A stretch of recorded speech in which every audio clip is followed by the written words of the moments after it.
After speaking, Fang Hou went behind him and slowly approached him with a knife. I've said it, your life is always in my hands. At this point, Lin Ziyang was so scared that his whole body trembled, and his voice also began to tremble. Sir, I never met you. I have no grudge against you.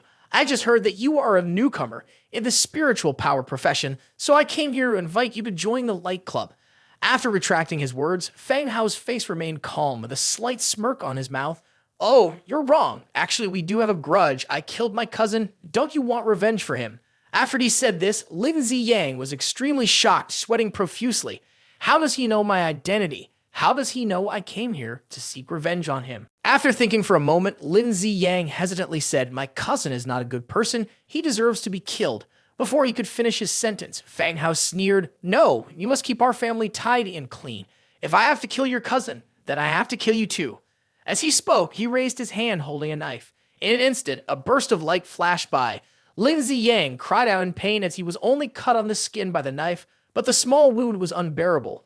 Angered and confused, he asked, what's on your knife that hurts so much? Before he could finish his sentence, another burst of silver light flashed and Lin Ziyang continued to scream in agony.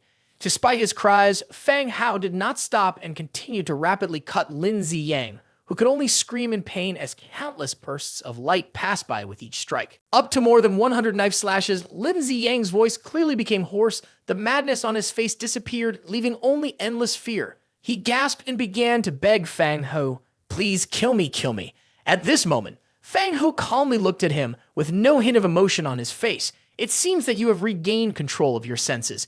Next, I will ask you and you will answer, what is the purpose of the copper candlestick and how is it used?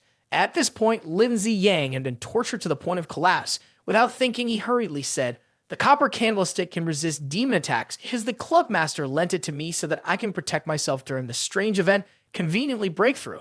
To use it, just drip blood with spiritual consciousness after lighting it to defend against demons within the candlelight range. However, the stronger the demon, the faster the blood will burn. At this moment, Fang Hou looked at him again and said, how many spirit points have you illuminated? Why did you lose control? Hearing this, Lin Ziyang tried to suppress the pain and quickly replied, I illuminated 20%, just a little more, and I can level up to level 2. I can't break through to level 2, illuminate more spirit points, but my mind is constantly polluted, which is why I lost control. At the same time, Fang Hou walked up behind Lin Ziyang and said, as a member of the Light Club, tell me all about your information capability and the level of illuminating spirit points. At this point, Lin Ziyang looked horrified and glanced at Fang Hou behind him, saying, I can tell you, but the Light Club is relatively free and many people intentionally hide their abilities. Specifically, I don't know either. For example, I only know that the club leader is a level 2 spirit practitioner. The Q&A lasted for half an hour and Lin Ziyang disclosed all the information he knew. Then he weakly opened his mouth and said, I've said it all. Hurry and kill me. But Fang Hou, on the side, remained indifferent as he watched the surgery. It's okay, there are still thousands of cuts to go. Besides, I never promised that just because you obediently answer, I would take you on your way.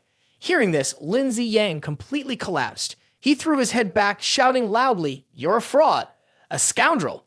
Immediately after, Fang Hou smiled wickedly and wielded the surgical knife in his hand. Enjoy the pain. With that, he began to laugh maniacally, adding a few more stabs. Lin Ziyang's condition was clearly not normal. Although he was still in pain, his expression became more sinister, and his screams gradually disappeared. At the same time, in his remaining eye, more and more blood vessels began to appear, almost forming a solid mass of red.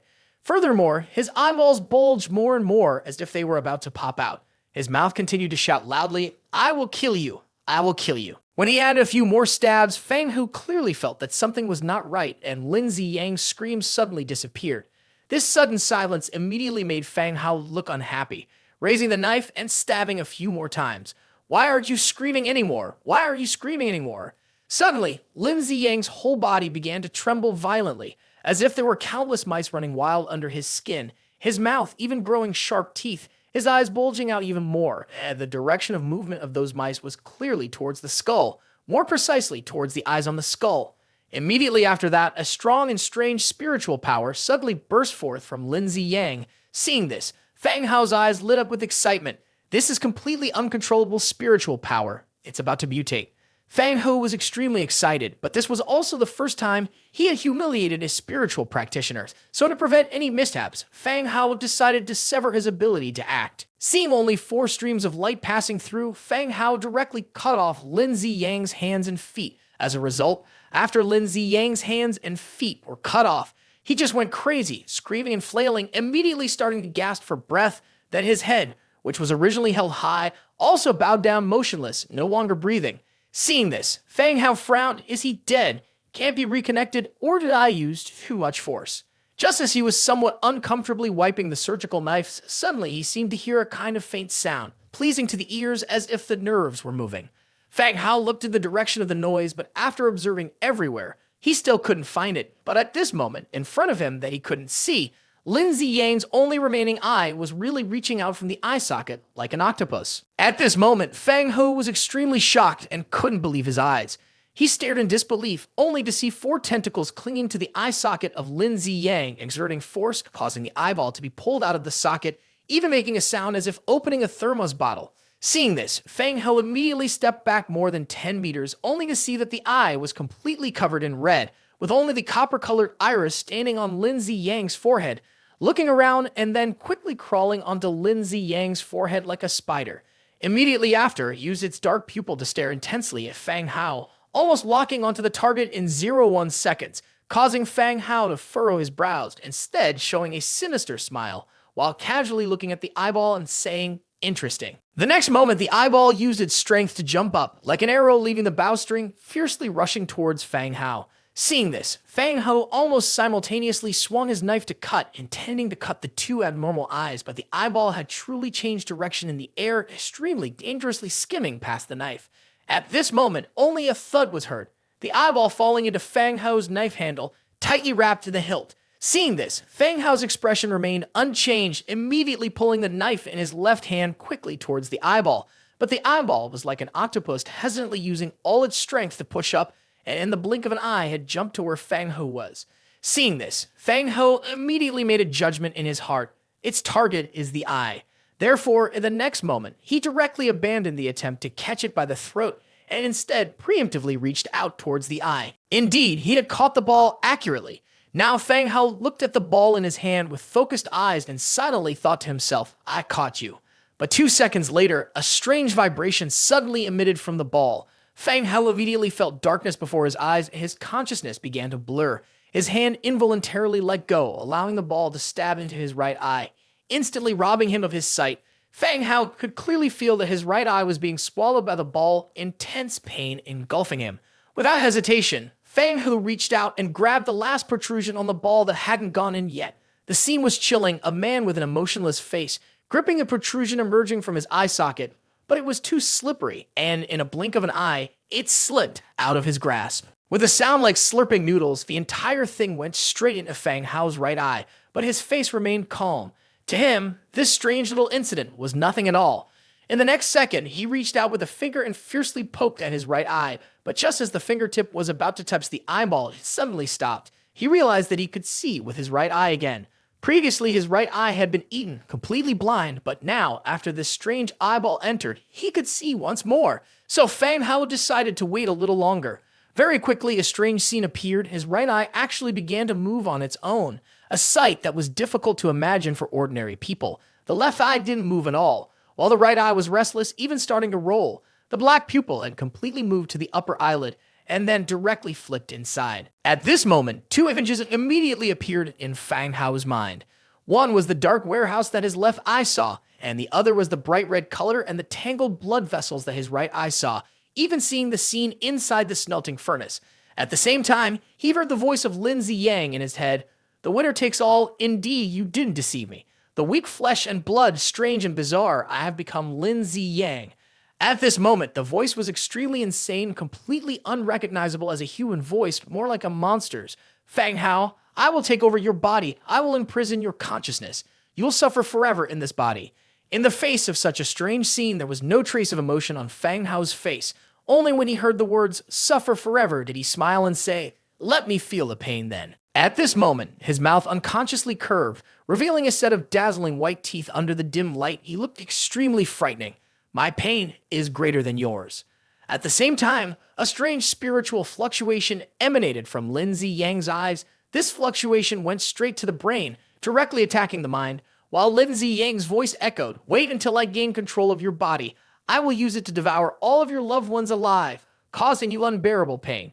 At this point, he was like a source of pollution, constantly releasing pollution into Fang Hao's mind, while Lin Ziyang's consciousness controlled the source of pollution, plunging into Fang Hao's mind, wanting to distort it and use strange powers to infect him in order to completely seize his body. But when he completely invaded Fang Hao's mind, he suddenly became dazed, and at this moment, he puzzledly voiced, "Where am I?" He felt himself falling into an infinite darkness, and this darkness was extremely distorted, like an endless black hole swallowing everything. Here, there were countless horrifying images rushing in like collapsing mountains. Even when Lin Ziyang had lost control, his soul had become completely strange, but even so, the distortion in Fang Hao's mind still terrified him. His hatred and intense rage surged like wild waves, crazily attacking Lin Ziyang. Kill, kill, kill, revenge. I must seek revenge. There is no one to rely on. Fang Hao's wife, as long as I am alive, you will surely die. All the monsters must die. I will make this world feel the pain. Seeing this, Lin Ziyang, horrified, murmured, "This is not even a human mind. This is hell." At this moment, Lin Ziyang suddenly felt, compared to Fang Hou, I am actually the human. But as soon as he detected something unusual and wanted to withdraw, he was horrified to find that he could no longer move. He was like a lone boat on the vast sea, countless negative emotions converging into raging waves, incessantly crashing against him and threatening to capsize him. At the same time, Fang Hao's voice suddenly echoed in his mind. In his mind, Fang Hao's voice had changed, no longer calm like water, but extremely menacing, a chilling and eerie tone like that of a demon from hell. It was as if the Fang Hou on the outside was just a disguise, but the Fang Hou in his mind was the real one. Is that all? You're too weak. Let me show you what real pain feels like. As soon as he finished speaking, with Fang Hao's terrifying meditation, a boundless darkness relentlessly surged towards Lin Ziyang. It was Fang Hao's dark instinct, containing all the pain he had to endure. At this moment, Lin Ziyang was enduring excruciating pain, emitting desperate cries along with the final screams of his life. His entire body was engulfed in endless agony. Meanwhile, outside, Fang Hao's right eye was dripping fresh blood. At that moment, Fang Hou began muttering to himself, "Lin Ziyang is dead, so I am the owner of this bloodline." In the next moment, Fang Hou, who had been closing his eyes, suddenly opened both of them, and now both of his eyes had fully recovered, with his vision returning to normal. At the same time, he also gained the blood vision ability, which allowed him to create a shock to the creature after looking into its eyes. It was a kind of spiritual contamination. Briefly speaking, whoever he looked at would die. Additionally, he could also induce hallucinations in others by looking directly into their eyes. As he intended, a bright red color in his right eye slowly disappeared, replaced by a clear black and white eye. Fang Hou seems to be thinking about something. Could it be that when Lin Ziyang mutated, his instincts broke through and he advanced to the level of a level 2 spirit master, causing his bloodline's abilities to also change and become stronger? In addition to obtaining the bloodline, Fang Hao's own instincts also increased by another 5%. Fang Hou guessed perhaps it's because Lin Ziyang's instincts have lost control, overflowing into the bloodline, and then he absorbed it all. This made Fang Hou feel happy after so many days of separation. This way, he could become even stronger through absorption, and then he could kill monsters more easily. However, at this moment, Fang Hao's smile disappeared and he pondered, but how can one absorb instincts? This time, it's because Lin Ziyang has become bizarre, actively giving up his body to invade my mind. There may not be such an opportunity in the future. At this moment, Fang Hou remembered the mysterious black card and remembered the words of Lin Ziyang when he intruded into his mind. Fang Hou always kept in mind what he said, that the black card played a significant role in making him become extraordinary, and at the same time, Fang Hou began to clean up the mess. He threw Lin Ziyang's body into the meat grinder, and fresh blood splattered everywhere. Fang Hou's face was expressionless, murmuring to himself, "Although I don't know who this mysterious black card belongs to, the result makes me very satisfied. So if I have the chance, I have to thank him." Quickly, Lin Ziyang was turned into food for the wild dogs. Fang Hou threw it down to the ground and the wild dogs started eating. Fang Hou smiled as he watched. It was at this moment that Fang Hou remembered the copper lamp base. This is the club president's item that he borrowed. Once Lin Ziyang's news is known, someone will surely come to seek revenge. It looks like I still need to find opportunities to eliminate them to avoid future trouble. Thinking of this, Fang Hou couldn't help but complain human relationships are really troublesome. Killing one person means you have to destroy the whole family. At the same time, he found a business card in Lin Ziyang's pocket, on which was clearly written, Black Rose Bar. Seeing this, Fang Hou thought again, now I still haven't dealt with the people in Liu Duan City, so first I'll come here to find a way. As for this Black Rose Bar, it looks like an ordinary bar from the outside, and the business doesn't seem to be very good. But only those in the circle in Yulin City know how famous this bar is. It's not just a bar, but also the underground market of Liu Duan City. Seeing Fang Hou leisurely walking into the bar, expressionless, observing his surroundings, then slowly walking towards the bar, at this moment he bowed his head, his whole body hidden under the hat, unable to see his face clearly. This mysterious disguise also made the present guests curious. They all looked at him with unfriendly eyes. Quickly, Fang Hou walked up to the bar counter and sat down. Seeing this, the bartender wiped a glass and gently smiled, saying, "Welcome to the Black Rose Bar. What would you like to drink?" In the dark cloak, Fang Hou's calm voice came through. 24 black roses just picked. Fang Hou ordered 24 black roses. The bartender immediately stopped wiping the glass, then he hesitated for a moment before saying, "I'm sorry, sir, we don't have that kind of alcohol here." At this point, Fang Hou shook his head. "I don't need alcohol, I need flowers." Hearing this, the bartender became more respectful. "Sir, please follow me," he said, leading Fang Hou to a room behind the bar counter, where there was a door with a code and fingerprint verification. After the verification, the door creaked open to reveal a long, dark corridor, where the floor could barely be seen. At this point, the bartender said, "Please go straight inside. There will be someone to welcome you inside." Upon hearing this, Fang Hou nodded and then walked inside. The door with a password also closed. Fang Hou walked leisurely through the quiet hallway, only the sound of his footsteps echoing. Soon, Fang Hou reached the end of the hallway where there was a corner. After passing the corner, he was met with an elevator. On both sides of the elevator were two men in suits with muscular bodies standing. At this point, Fang Hou noticed bulges in the waistband of the two men, clearly concealing weapons. This security measure was even better than the investigation agency. Suddenly, a man raised his hand to stop Fang Hou. "Please present your membership card, and when entering the transaction area, it needs to be checked according to regulations, strictly prohibiting any conflicts inside. Please understand." Seeing this, Fang Hou nodded and quietly rejoiced in his cooperation with the check staff. At the same time, he also rated Lin Ziyang a bit higher. Fortunately, this bar only issues membership cards to those who meet the standards, so registration is mandatory. It seems that Lin Ziyang is not completely useless, but after the staff confirmed that there was nothing unusual and completed the membership card registration, he handed the membership card to Fang Hou. After checking, Fang Hou successfully entered the elevator. Two employees bowed respectfully. "Wish you a pleasant transaction." The elevator went down, quickly reaching the bath transaction area. The elevator door opened. Fang Hou entered the transaction hall, where there were not many people, only over 10 people scattered around. But this place was very spacious, large enough to contain a soccer field. Seeing this, Fang Hou couldn't help but praise in his heart, because there are fewer than 100 spiritual masters in Liu Duan City, but here there are more than 10 people. It seems that this transaction hall is very strong. As soon as Fang Hou had taken 2 steps, a beautiful girl with a slender figure and a full chest smiled and approached. "Hello, how may I help you?" Hearing this, Fang Hou calmly looked at her. "I want to kill someone." The girl still did not change her expression, seemingly unfazed by Fang Hou's words. Instead, she continued to smile and said, "Very well, sir, please follow me." Later, Fang Hou was taken to a secret guest room. At this moment, neither of them said anything, and the atmosphere was momentarily very quiet. Then, Fang Hou calmly looked at the girl, took the initiative to break the silence, and asked, "How valuable is the head of the prestigious light club?" Upon hearing this, the beautiful girl's expression did not change much. She looked at Fang Hou seriously and said, "He is the best among the level 2 spiritual masters. Moreover, by doing so, it is no different from making enemies with the entire light club. We need to prepare more manpower and power, including human resources and strength, I'm afraid." Seeing this, Fang Hou didn't speak nonsense but asked further, "How much money?" Hearing that, the beautiful woman smiled. "We don't accept money from powerful people like you, only currency or corresponding valuable materials, roughly estimated around 5,000 currency." At this point, Fang Hou wasn't surprised. After all, he was the owner of a spiritual master force with a group of people under him who couldn't be too cheap.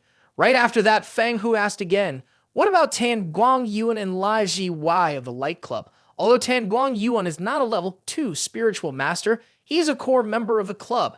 At least he needs 1,000 currency, and Lai Ji is cheaper, only needs 200 currency. Hearing this, Fang Hou was slightly surprised. Why is he so cheap? At this point, the beautiful woman looked at Fang Hou with a smile. Your question is related to some valuable information, unless you decide to kill Lai Ji and pay 100 currency in advance or pay separately for the information, then I can tell you. After speaking, Fang Hou did not hesitate at all. He slammed the documents on the table and a few coins fell out of the bag. He showed no emotion, just looked at her and said, "Speak." Seeing this, the manager opened the documents and arranged the currency neatly in front of him. Then she immediately smiled and said, "Because you placed an order, I will give you this information. Lai Ji's sensing abilities are strong, but his direct combat skills are relatively weak, so the price is not high. In addition, he is also the cousin of the president of the Light Club." Hearing this, Fang Hou was a little surprised. He's a cousin again. Seeing this, the manager smiled slyly. "Do you want to cancel the order? But the deposit cannot be refunded."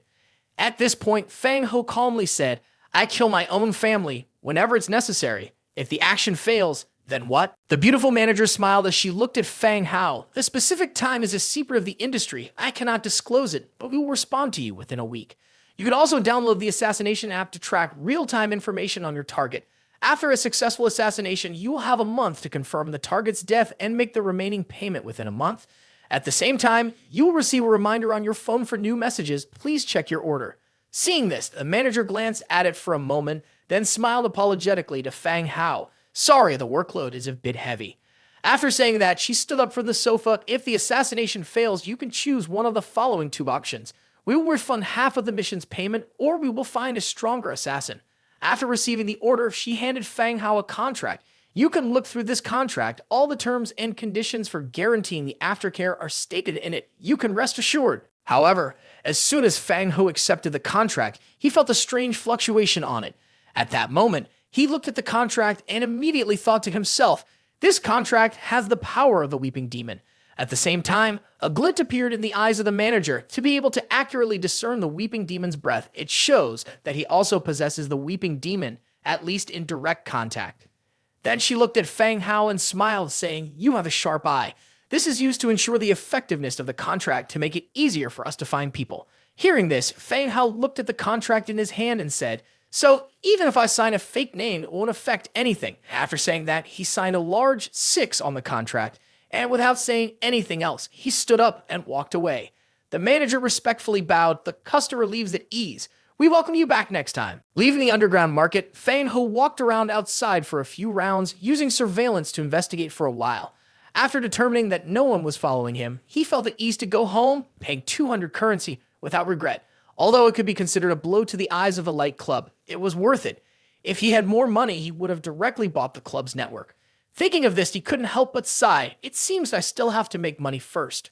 The next day, Fang Hou went to the investigative agency to report, while Zhang Hao, as arranged by Wang Dehai, also went to the agency. He laughed and said, "Ho, did you also join the investigative agency?" Fang Hou simply responded with a yes. Shortly after, the two arrived at the office of the head of the agency to exchange information. From Wang Dehai's mouth, they knew that a strange monster is currently invading. The situation in the country is becoming worse, and the internal situation of the bureau is also in chaos. According to the investigation, there are some groups and clans secretly nurturing their own spiritual master, some even colluding with foreign spiritual masters. Therefore, Fang Hao's superiors wanted to stay at the bureau temporarily for training. Upon hearing this, Zhang Hao was overjoyed. "Great, Hao, you don't have to leave anymore." At this moment, Yang Ming also laughed uncontrollably. He put his arm around Fang Hao and raised his thumb. "Fang Hao, we're comrades now. Whatever you need, just tell me and I will try to meet it." Fang Hao still didn't show any emotion, didn't say a word. At this time, Wang Dehai looked at Yang Ming and asked, "How is the investigation of Ace of Spades and Xiao Bai's situation now?" Upon hearing that, Yang Ming's smile faded and he solemnly reported on the investigation situation. Currently, they have only found out that behind Ace of Spades is a large organization named Spade Card. This organization is deeply hidden, probably not the root power in the local area, very likely to be on the side of the agency, and then he looked pleased. As for Xiao Bai, his spirits are quite stable, but still not free to act. Upon hearing this, Wang Dehai pondered for a moment. "All right, you continue to investigate Spade Card, so that Xiao Bai can rest assured and not worry about the agency's affairs. As for Fang Hou and Zhang Hao, Both of them are still new spiritual masters. First, they should participate in training, and after meeting the requirements, we will arrange tasks for them. After finishing speaking, Jiang Hao smiled brightly, nodding continuously, while Fang Hou remained expressionless as usual, sinking into contemplation.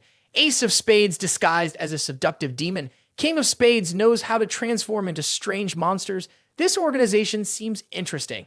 I wonder if there are any other experts. I must find an opportunity to contact them in the future. Recently, Fang Hou and Jiang Hao have started training, currently studying the basic theory of 108 methods to deal with strange monsters and how to better control their own spiritual power. Fang Hou was lying on his back on the bed, while Jiang Hao was thinking about a recent small video, drooling instantly, his face turning red as he stared intently at the teacher lecturing on the podium. Haha, this is the real-life version of a female teacher lecturing. Time flies in the blink of an eye, and it's already afternoon, the time for practical class. All that could be seen was Jiang Hao wearing a small watermelon on his head with a terrified expression, constantly begging, I surrender, please spare me. How? Before he could finish his words, a bullet quickly flew towards him, followed by a loud bang, shattering the watermelon on Jiang Hao's head, leaving him sweating in fear. Fang Hou and Jiang Hao repeated this training process over and over for a week. At this moment, Fang Hou loaded bullets into the gun while feeling impatient. It's been a week. When will we get a mission and encounter those strange creatures? Every day is just a repetitive training. It's really boring. But it's been so long. The Black Rose should have an answer by now. Thinking so, Fang Hou immediately took out his phone to check. At the same time, Jiang Hao was holding a small watermelon with a mocking expression. This watermelon is not as good as Five Fuzz. Suddenly, a sly smile appeared on Fang Hao's face as he had seen a message on the murder app, displaying the news he wanted to know. Your order has been completed. Please pay attention to receive the goods. On the other side, on top of a skyscraper, in the urban area of Lu Duan City from a distance, a group of men and women in suits could be seen gathered together, clearly distinguished as outstanding individuals. They all had a cold sweat on their faces with a dark and silent demeanor. The young man in his 20s, tall and handsome, wearing a specially tailored white suit, stood out as the leader. He had a somber expression as he drank red wine. Right after that, with a loud thud, he suddenly smashed the expensive wine glass in his hand to the ground, glass shards and wine splattering everywhere. Immediately, he got angry, clenched his jaw, and said, Lindsay Yang missing. The bronze lampstand is nowhere to be found. My cousin was also assassinated. Who on earth did this? Surely someone is targeting me. Targeting the light club, my father's life. At the same time, those present there saw the man angry, and each one of them looked unnatural. Some even appeared fearful. At this moment, a woman in a long wine-red dress cooed, "Oh!" At the same time, she twisted her slim waist like a water snake, walking towards the man and sat on his lap. He only saw her seductive face, tall figure, ample where it mattered, and slender where it needed to be. It's okay, young Master Ma. Don't be angry, she said, and then she placed the lipstick-marked wine glass in front of Mr. Ma. The man took the wine glass, looked at the lipstick mark, and then drank it directly. But before he could finish a few sips, Mr. Ma's face darkened. He stared at the wine glass and asked, "What is this smell?" At this point, the woman blushed, and at the same time, she raised her hand to make an oak sign and then put her hand to her mouth. Then she chuckled, "Guess." The strong man was completely furious, his eyes fierce like a tiger coming down from the mountain. He suddenly pushed the woman in the red dress. "You bitch, you used that mouth that licked someone else to touch me." But the woman seemed to have anticipated. She quickly dodged and then looked at him with a smiling face. "Don't speak so harshly, scaring people to death. Anyway, I was just teasing them. I'm only sincere with you," she said, then confidently patted her chest. "Dear, this time just leave the task to me. I will make you satisfied in a week. Ha ha ha ha." Recently, Xiao Bai removed the bandages, took off the fashion corpse costume, lay on the bed and made a video call with Wang Dehai. The doctor said that now she could basically function normally, but still couldn't fight. Wang Dehai frowned and said, "So Xiao Bai, you continue to heal, and as for the monster at King Shan Psychiatric Hospital, for now, we can only send someone else to rescue Yang Yinbing's team. Just go." At this point, Yang Ming nodded in agreement. Yang Yinbing is already considered an experienced exorcist. Leading a team to deal with a level D demon shouldn't be a problem. But what about Fang Hou? After all, he has already been to King Shan Psychiatric Hospital and returned safely. Should we not let him go as well? Wang Dehai shook his head firmly. Fang Hou is very important, and besides, he is still a rookie exorcist.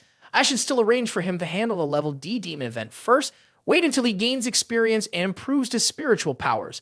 Then we can assign him the level C mission, gradually growing up step by step. Listening to that, Yang Ming looked at him with disdain. You're protecting him too much, and what's the difference between level C and level D anyway? As soon as he spoke, Wang Dehai's face darkened immediately. He scolded angrily. You miserable person, for a level 3 spiritualist like you, there is obviously no difference between level C and level D. If you and Xiao Bai lead the team, he can go, or even to the more dangerous demon world, but currently I'm investigating the card matter, and Xiao Bai is still lying in bed. Of course, safety is important. Don't you understand this principle? At the same time, Xiao Bai also chimed in, your ability is luck. Even if someone dies, it won't be you, so of course you don't care. Hearing that, Yang Ming suddenly became serious. Men must go through blood and fire challenges like flowers in a greenhouse. Not yet finished speaking, Wang Dehai roared, get out right away. Call Fang Hou here for me. Yang Ming's face looked dissatisfied. Call if you want. What are you yelling for? Bothering Xiao Bai. Xiao Bai couldn't bear to look any longer and had to let go of the phone, covering her face with her hand, showing a sense of helplessness. Not long after, Fang Hou came to the office and sat across from Wang Dehai. At this time, Wang Dehai looked serious. Fang Hou, this time I called you here because there is an extremely difficult task that needs to be assigned to you. Fang Hou calmly spoke.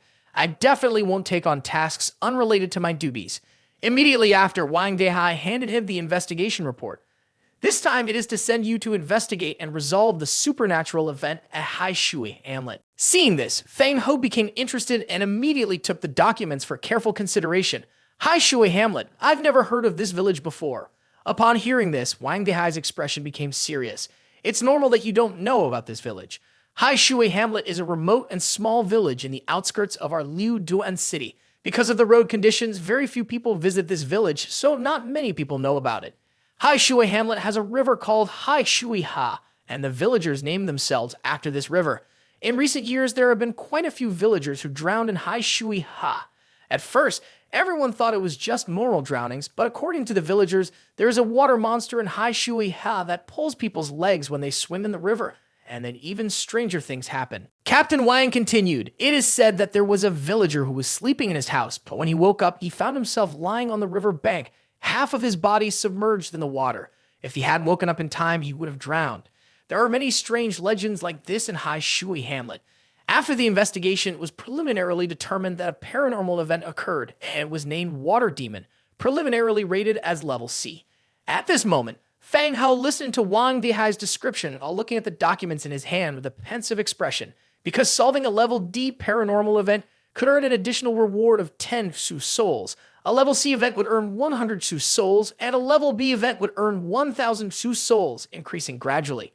Fang Hou's hard-earned money would double. In other words, if he could solve the Water Demon event this time, Fang Hou could buy an extra life for the Light Club. At the same time, Wang Dehai looked serious at him. This is your first mission, and your abilities are top secret, so I will assign Shen Ling Su to lead the team, with you and Zhang Hao and newly joined Spiritual Master to carry out this mission together. Fang Hou continued to look at the report, nodded, and indicated his agreement. At the same time, Fang Hou's face revealed a sly and contemplative expression. It has been a week since he has not had contact with demonic. I really miss the feeling of plunging a knife into the demonic's body. Although he has tried to take revenge for his wife a few times in the past few days, the distance between them is too great, to the point where he hasn't even been able to act before being counterattacked by his wife and undergoing rebirth, really not feeling anything at all. Just as Fang Hou was deep in thought, a wave of murderous intent unintentionally emanated from him, making Wang Dehai feel frightened. The murderous intent is too strong. Indeed, this young spiritual master is, as the psychological report indicated, so relentless in seeking revenge. After reorganizing his thoughts, Wang Dehai suddenly remembered something and then looked at Fang Hou with a frightened look. All right, the Bureau has arranged for you a partner, a normal person to help you handle some trivial matters, similar to Shen Ling Su and assistant Lai Wen Hao. That is the Bureau's standard for investigation. After speaking, Fang Hou did not object, so he quickly picked up the landline phone on the table, dialed a number, and soon the internal call was connected. Kihan, come to my office. On the other end of the phone came the sound of a chair scraping and then the gentle voice of a girl. Yes, Chief, I will be right there. A moment later, Fang Hou gently moved his ears and heard the hurried footsteps, but when the footsteps neared the office, they suddenly slowed down, followed by the sound of adjusting clothing and heavy breathing. Hang in there, Kihan, it will be fine. Soon after, the sound of knocking on the door echoed. After gaining Wang Dehai's consent, Ki-Han pushed the door of the room open, only to see a petite figure with fair skin, a graceful face, and slightly flushed cheeks due to tension, standing at the door and greeting awkwardly. Seeing this, Wang Dehai nodded and pointed to Fang Hou, starting to introduce Ki-Han. This is Fang Hou in the future. She will be responsible for coordinating with him. At the same time, Fang Hou glanced at Ki-Han standing at the door with a contemplative expression. An outstanding student who has been thoroughly trained by the Investigation Bureau cannot be unaware of the sensory perceptions of a spiritual master surpass those of ordinary people, deliberately choosing to stand outside the door to encourage oneself, clearly indicating it for others to hear. At this moment, Ki-Han immediately turned towards Fang Hou and bowed 90 degrees. "Hello, Fang. My name is Su Ki-Han, and my ID number is 1327. Without letting her finish, Fang Hou stood up abruptly, not bothering to look at him as he walked past him, and said with a cold voice, "All right, add me later and then send me your phone number. If I don't actively contact you, then don't text me, unless it's something important." Seeing this, Su Ki-Han lifted his head with a hint of surprise and pity in his eyes, but Fang Hou didn't stop to walk out on his own. At the same time, his low voice echoed, "Your acting is pretty good. Next time, don't act anymore." Hearing this, Su Ki-Han was full of question marks, standing still in confusion. After a moment, Fang Hou had already left the investigation room, when suddenly he received a friend request from Su Ki-Han. Looking at her profile picture, Fang Hou couldn't help but think, the demonic girl selling candy outside the apartment complex. She looks harmless, but in reality, she's very cunning. After Fang Hou agreed to be friends, Ki-Han sent a short message. "Mr. Fang, perhaps you have misunderstood something about me, but it's okay. Sooner or later, I will prove my professional ability for you to acknowledge. I hope you will help me more in our future work together." At this time, from a distance, a voice urged, impatiently calling out, "Mr. Hou, wait for me." Fang Hou glanced over and saw Shen Ling Xiu leaning on a car, looking impatient.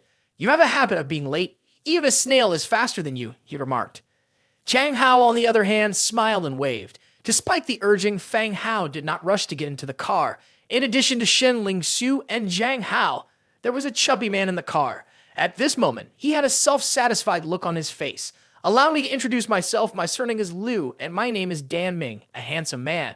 I can be considered as an elderly person in the investigation. You can just call me handsome. I am proficient in spatial and hydrokinetic skills and have the ability to instantly transfer," he said. Immediately afterwards, Zhang Hao turned back with a reverent look on his face. "You handsome, you can really teleport instantly. I thought my abilities were strong enough, but I didn't expect you to be even more powerful." Seeing this, the chubby guy asked curiously, "What is your ability?" Hearing this, Zhang Hao blushed instantly, looked at Shen Ling Xiu sitting in front, hesitant and speechless. Shen Ling Xiu, who was driving, saw this scene through the rearview mirror and snorted coldly, "If you can awaken such an ability, don't hesitate to speak up." Then she smiled faintly and said, "As I am the team leader, let's start with me. I will introduce everyone's abilities briefly. My ability is fire, Fang Hao's is perception, and as for the chubby guy, he just mentioned it.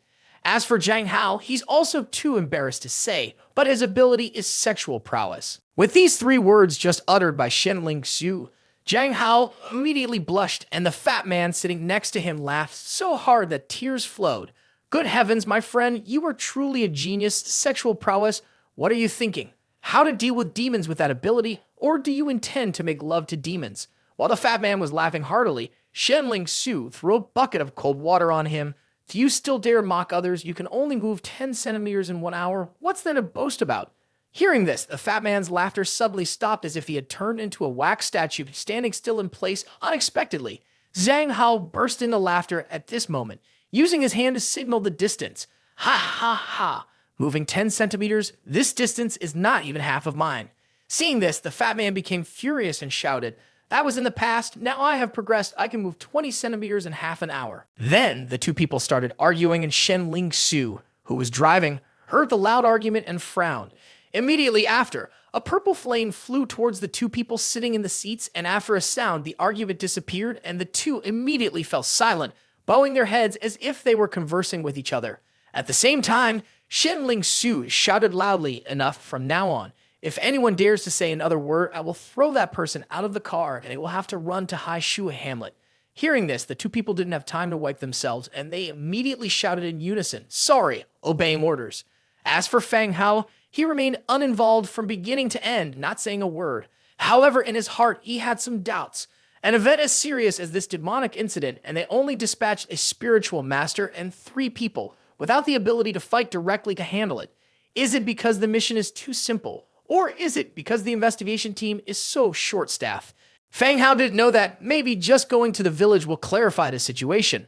A few hours later, the car drove through the mountains and finally arrived at Hai Shui Hamlet. At this time, everyone got off the car at the head of the village. A light breeze blew through, bringing bone-chilling cold. The people standing there looked towards the village and only saw that this village was surrounded by mountains with a treacherous terrain. In the middle of the village, there was a very long river flowing through, called Hai Shui River. Perhaps due to the geography, the water in the river was very deep and there was not enough light. From a distance, the river looked black. By now, it was dark and the faint light enveloped the entire Hai Shui Hamlet, making the whole village even darker because the mountain roads here were becoming steeper. The car couldn't pass, so everyone picked up their luggage and started walking towards the village. But as they walked towards the area of Hai Shui Hamlet, they discovered a fire floating in the air. At a speed visible to the naked eye, the fire was moving towards Fang Hou's group. In the dark and eerie mountain village, the voice of Fang Hou called, "There are people ahead." Hearing that, Jiang Hao was so scared that he couldn't say a word. By now, it was pitch dark and they couldn't see anything. It was a young man carrying an old man. "Are you Shen, the person from the TV station?" The fire earlier was the oil lamp in the old man's hand. The 2 people looked extremely terrifying in the dim light. Hearing this, Shen Lingxiu smiled and took a step forward, as if she was not afraid of the darkness.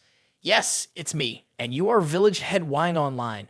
By now, the old man had come closer. A light from the oil lamp enveloped everyone. Finally, they could see the faces of the 2 people clearly. Village head Wang nodded in response. "That's right, this is my nephew, Wang Fukui. Shen has had a long journey and is probably very hungry. Let's go home and have my daughter-in-law cook some food for her." Under the guidance of village head Wang, Fang Hou's group finally entered Hai Shui Hamlet. Shen Lingxiu continued to refuse village head Wang's hospitality. "There's no need to bother village head Wang, we already ate on the way here. Plus, driving all day is tiring, we just need to rest early." After some polite insistence, village head Wang led them to their rooms.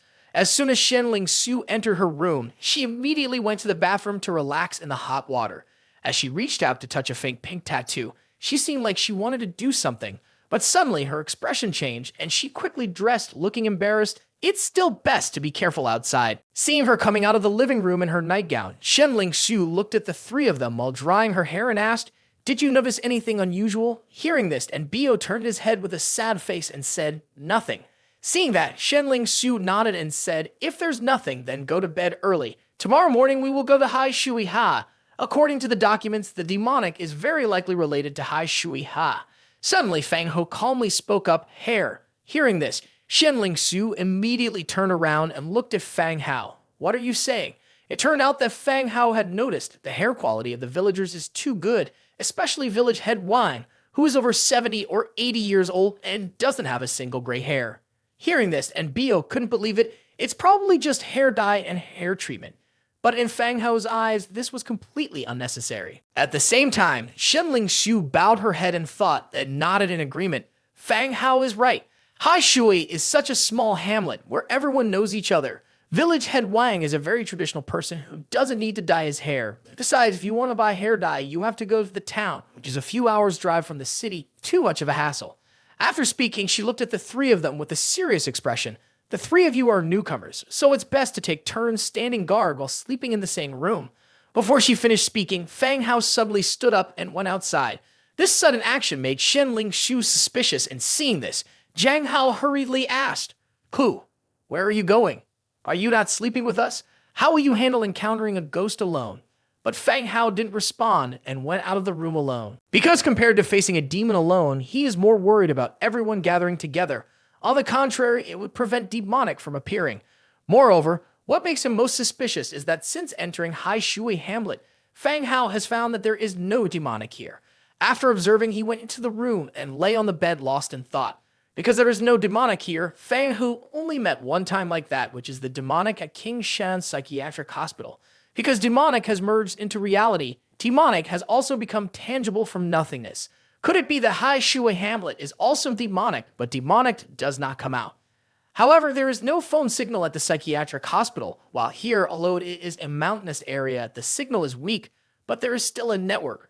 With this suspicion, Fang Hou quickly fell asleep. At midnight, around 3 in the morning, the sound of rushing water echoed in Fang Hou's ears. In a daze, he suddenly felt disoriented, and the surroundings seemed to be getting colder. Fang Hou abruptly opened his eyes, then sat up and looked around, saying, "Has it appeared?" In front of him was pitch black, unable to see anything clearly. But what was even stranger was that he vaguely felt the bed slowly moving, and there was the sound of water flowing. At that moment, he suddenly realized something, hurriedly grabbed the phone on the bed, and turned on the phone's flashlight to illuminate the scene under the bed, revealing a river. Seeing this, Fang Hou was extremely shocked and immediately made the judgment. This is Hai Shui Ha. And around him were also a few shadows. As he shone the flashlight in their direction, he discovered that it was Shenling Su. Jiang Hao and others were sleeping soundly. When the light shone, Shenling Su immediately woke up, then alertly sat up on the bed. Hearing this, Fang Hou calmly replied, "It's me." At this point, Shenling Su's face suddenly changed, quickly questioned, "When did you come into my room? What do you want?" Fang Hou, not in a hurry, shook his phone, looked around first, and then talked. Then he loudly shouted to Jiang Hao and the fat man, "Hey, wake up." At the same time, Shenling Su looked around. Her face immediately changed, quickly took out her phone, turned on the flashlight, looked around in the dark, and under the bed was water. Shenling Su was puzzled. Where is this? What's happening? At this moment, Jiang Hao rubbed his eyes away from his dream. What's going on?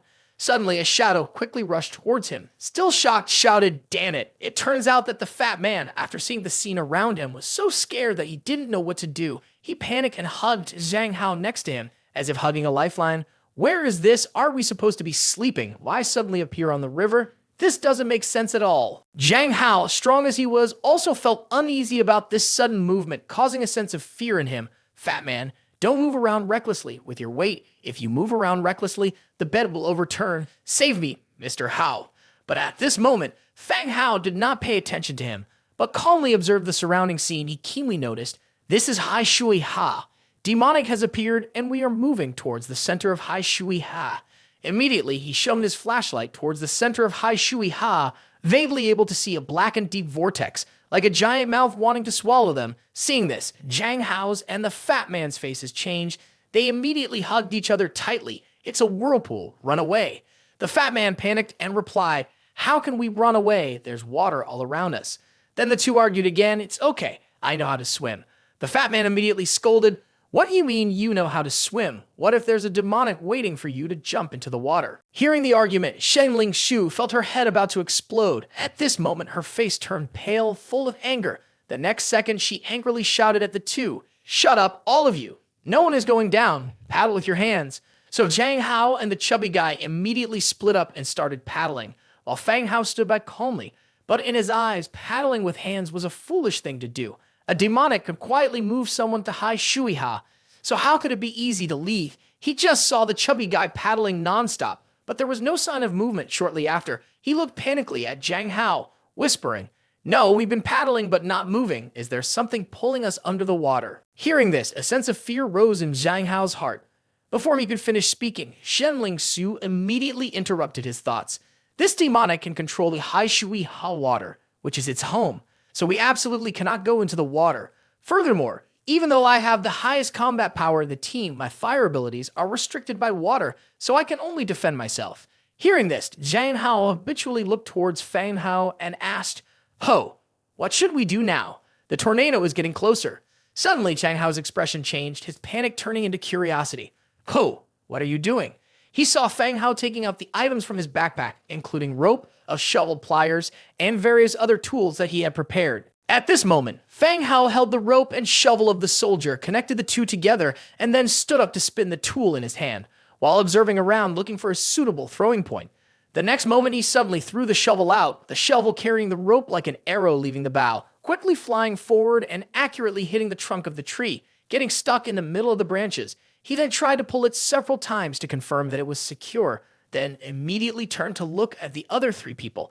"Everyone come close, grab onto my bed." As they grabbed the rope and began to move slowly, suddenly Shenling Su found that a demonic was pulling the bed, and the bed was sinking continuously. Even all of them fell into the water. At this point, the distance to the shore was only 3 meters. Jiang Hao immediately smiled. "Ho, it's right to rely on you.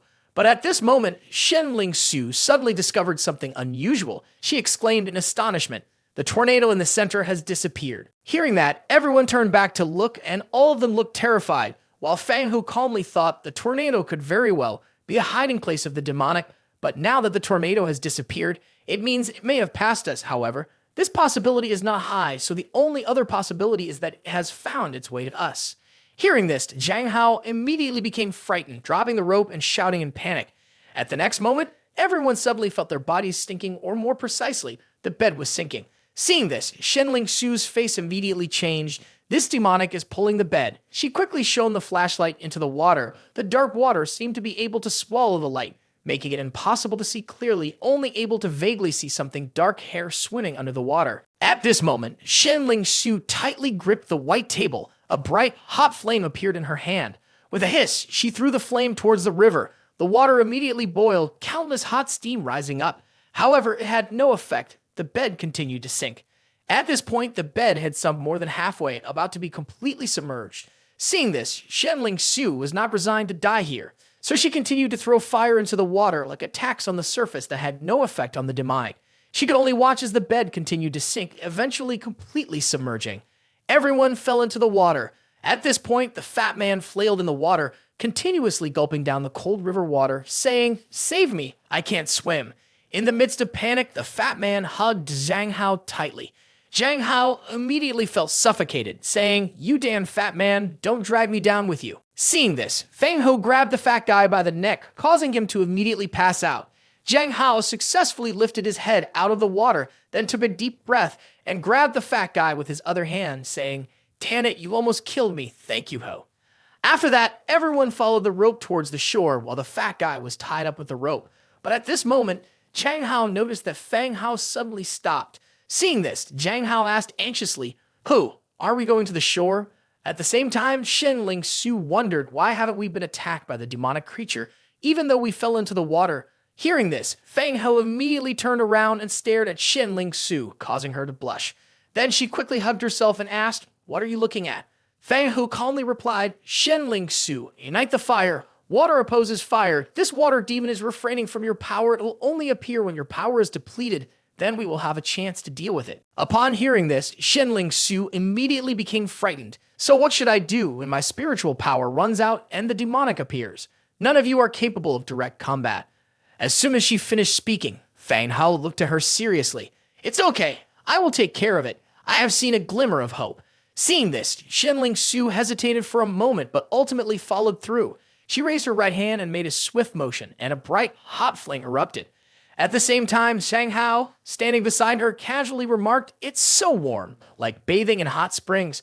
As Shenling Su continued to burn the fire, 10 minutes later, he finally couldn't take it anymore and said, "I can't do it anymore. My spiritual power is depleted."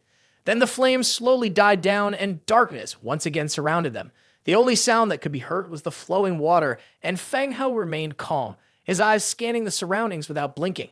As soon as Shenling Su's spiritual power was depleted, Fang Hao had focused his mind on observing their surroundings. At that moment, Zhang Hao suddenly screamed in fear, "Water! There's something in the water demon is here." Hearing this, Fang Hao immediately turned to look in the direction Zhang Hao pointed, only to see a few dark, snake-like figures lurking in the murky water. Seeing this, Shenling Su was drained of all her courage and looked at Fang Hou with a hint of concern. "What do we do now?" At the same time, Zhang Hao looked at Fang Hou in astonishment. Fang has always been very calm, but why do I see him so excited? Like a lustful man who hasn't been relieved for a long time, it's hard to see the seductive scene of a woman pretending to be noble, but this is not an illusion. At this moment, Fang Hou was truly very excited, with a hint of extreme joy in his eyes, as if there was an additional suppressed pleasure, and he plunged into the water without hesitation. Underwater, in front of Fang Hao, everything was pitch black, only able to vaguely see things resembling water snakes swimming towards him at high speed. Immediately, he opened the blood vessels in his right eye, and suddenly countless red colors densely formed a patch, until the entire white of his eye was covered in red, only leaving an eye resembling a copper bell floating, thanks to the perspective of the blood vessel. Fang Hou was suddenly shocked by the sight before him. It turned out that those black water snakes were actually hair, and these strands of hair were extremely similar to the strands he had seen on the village chief before, all black and shiny. These strands of hair continuously advanced towards Fang Hou, seemingly wanting to entangle him and pull him down into the water. But how could Fang Hou give it a chance? He only saw a glint of silver in his hand, a dagger emitting a cold and eerie breath swiftly slashed towards the strands of hair. After a few slashes, the strands of hair were immediately severed, but after being cut, they regrouped at an incredibly fast speed and dove to the bottom of the river like cut earthworms. Seeing this, Fang Hou was extremely angry. He hated this type of demonic the most. Not only were they fake gods and demons, but they also ran away when attacked, basically unable to enjoy the thrill of killing demonic. At this moment, Fang Hou didn't hesitate to dive to the bottom of the river. He activated his spiritual sense and his body became as agile as a happy fish. He chased after the direction his hair coiled back, and finally, a glint of joy flashed in his eyes. I found you. Let's see where you can run this time. Only when he arrived at the bottom of the lake did the figure of the demonic appear before his eyes. It was a dead female body in a white dress, with white skin that couldn't see the face clearly, as her face had swelled and decayed. Even her eyes and mouth had decayed, only leaving behind 2 green eye sockets. But this dead female body had long, shiny black hair, very long, the hair of the dead body floating under the water, spreading all over and constantly swaying from a distance. They looked like a dense mass of food. Seeing this, Fang Hou became even more excited. His blood seemed to flicker with a red light. He rushed straight towards the dead woman, brandishing the knife in his hand, continuously chopping at the woman's hair. Perhaps this action of Fang Hou had angered the dead woman. Her hair seemed to wriggle like thousands of water snakes, swaying towards Fang Hou as if Fang Hou was not afraid at all, only to see him open his right eye wide, immediately emitting a strange red light.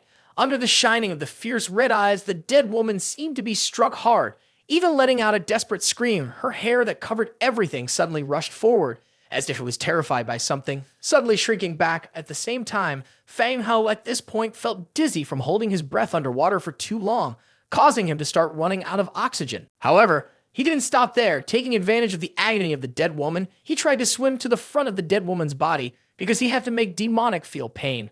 But at this moment, the dead woman seemed to sense the danger, approaching her with swollen white hands, quickly squeezing Fang Hou's neck. At this moment, the dead woman tightly squeezed his neck, cold and firm as iron tongs, a throbbing pain and a suffocating feeling. But this not only did not hinder Fang Hou's actions, but also made him feel more excited. At this point, Fang Hou's face became more fierce and terrifying, and the next second a loud noise rang out. Fang Hou aggressively wielded the knife in his hand, the sharp blade, immediately cutting across the dead woman's forehead, then sliding down her forehead, eyebrows, nose, and mouth. These areas immediately cracked, creating a deep wound several centimeters long. Fang Hou even saw in the brain wound that had rotted and the white bone. Just one strike, under the influence of pain, the dead body could not even scream. The hands that used to grip the neck also unconsciously let go motionless. Seeing this, Fang Hou secretly lamented in his heart. I haven't even had a chance to use all the power of pain, just 2 stabs and she would be dead. A demonic can move the weak water like that.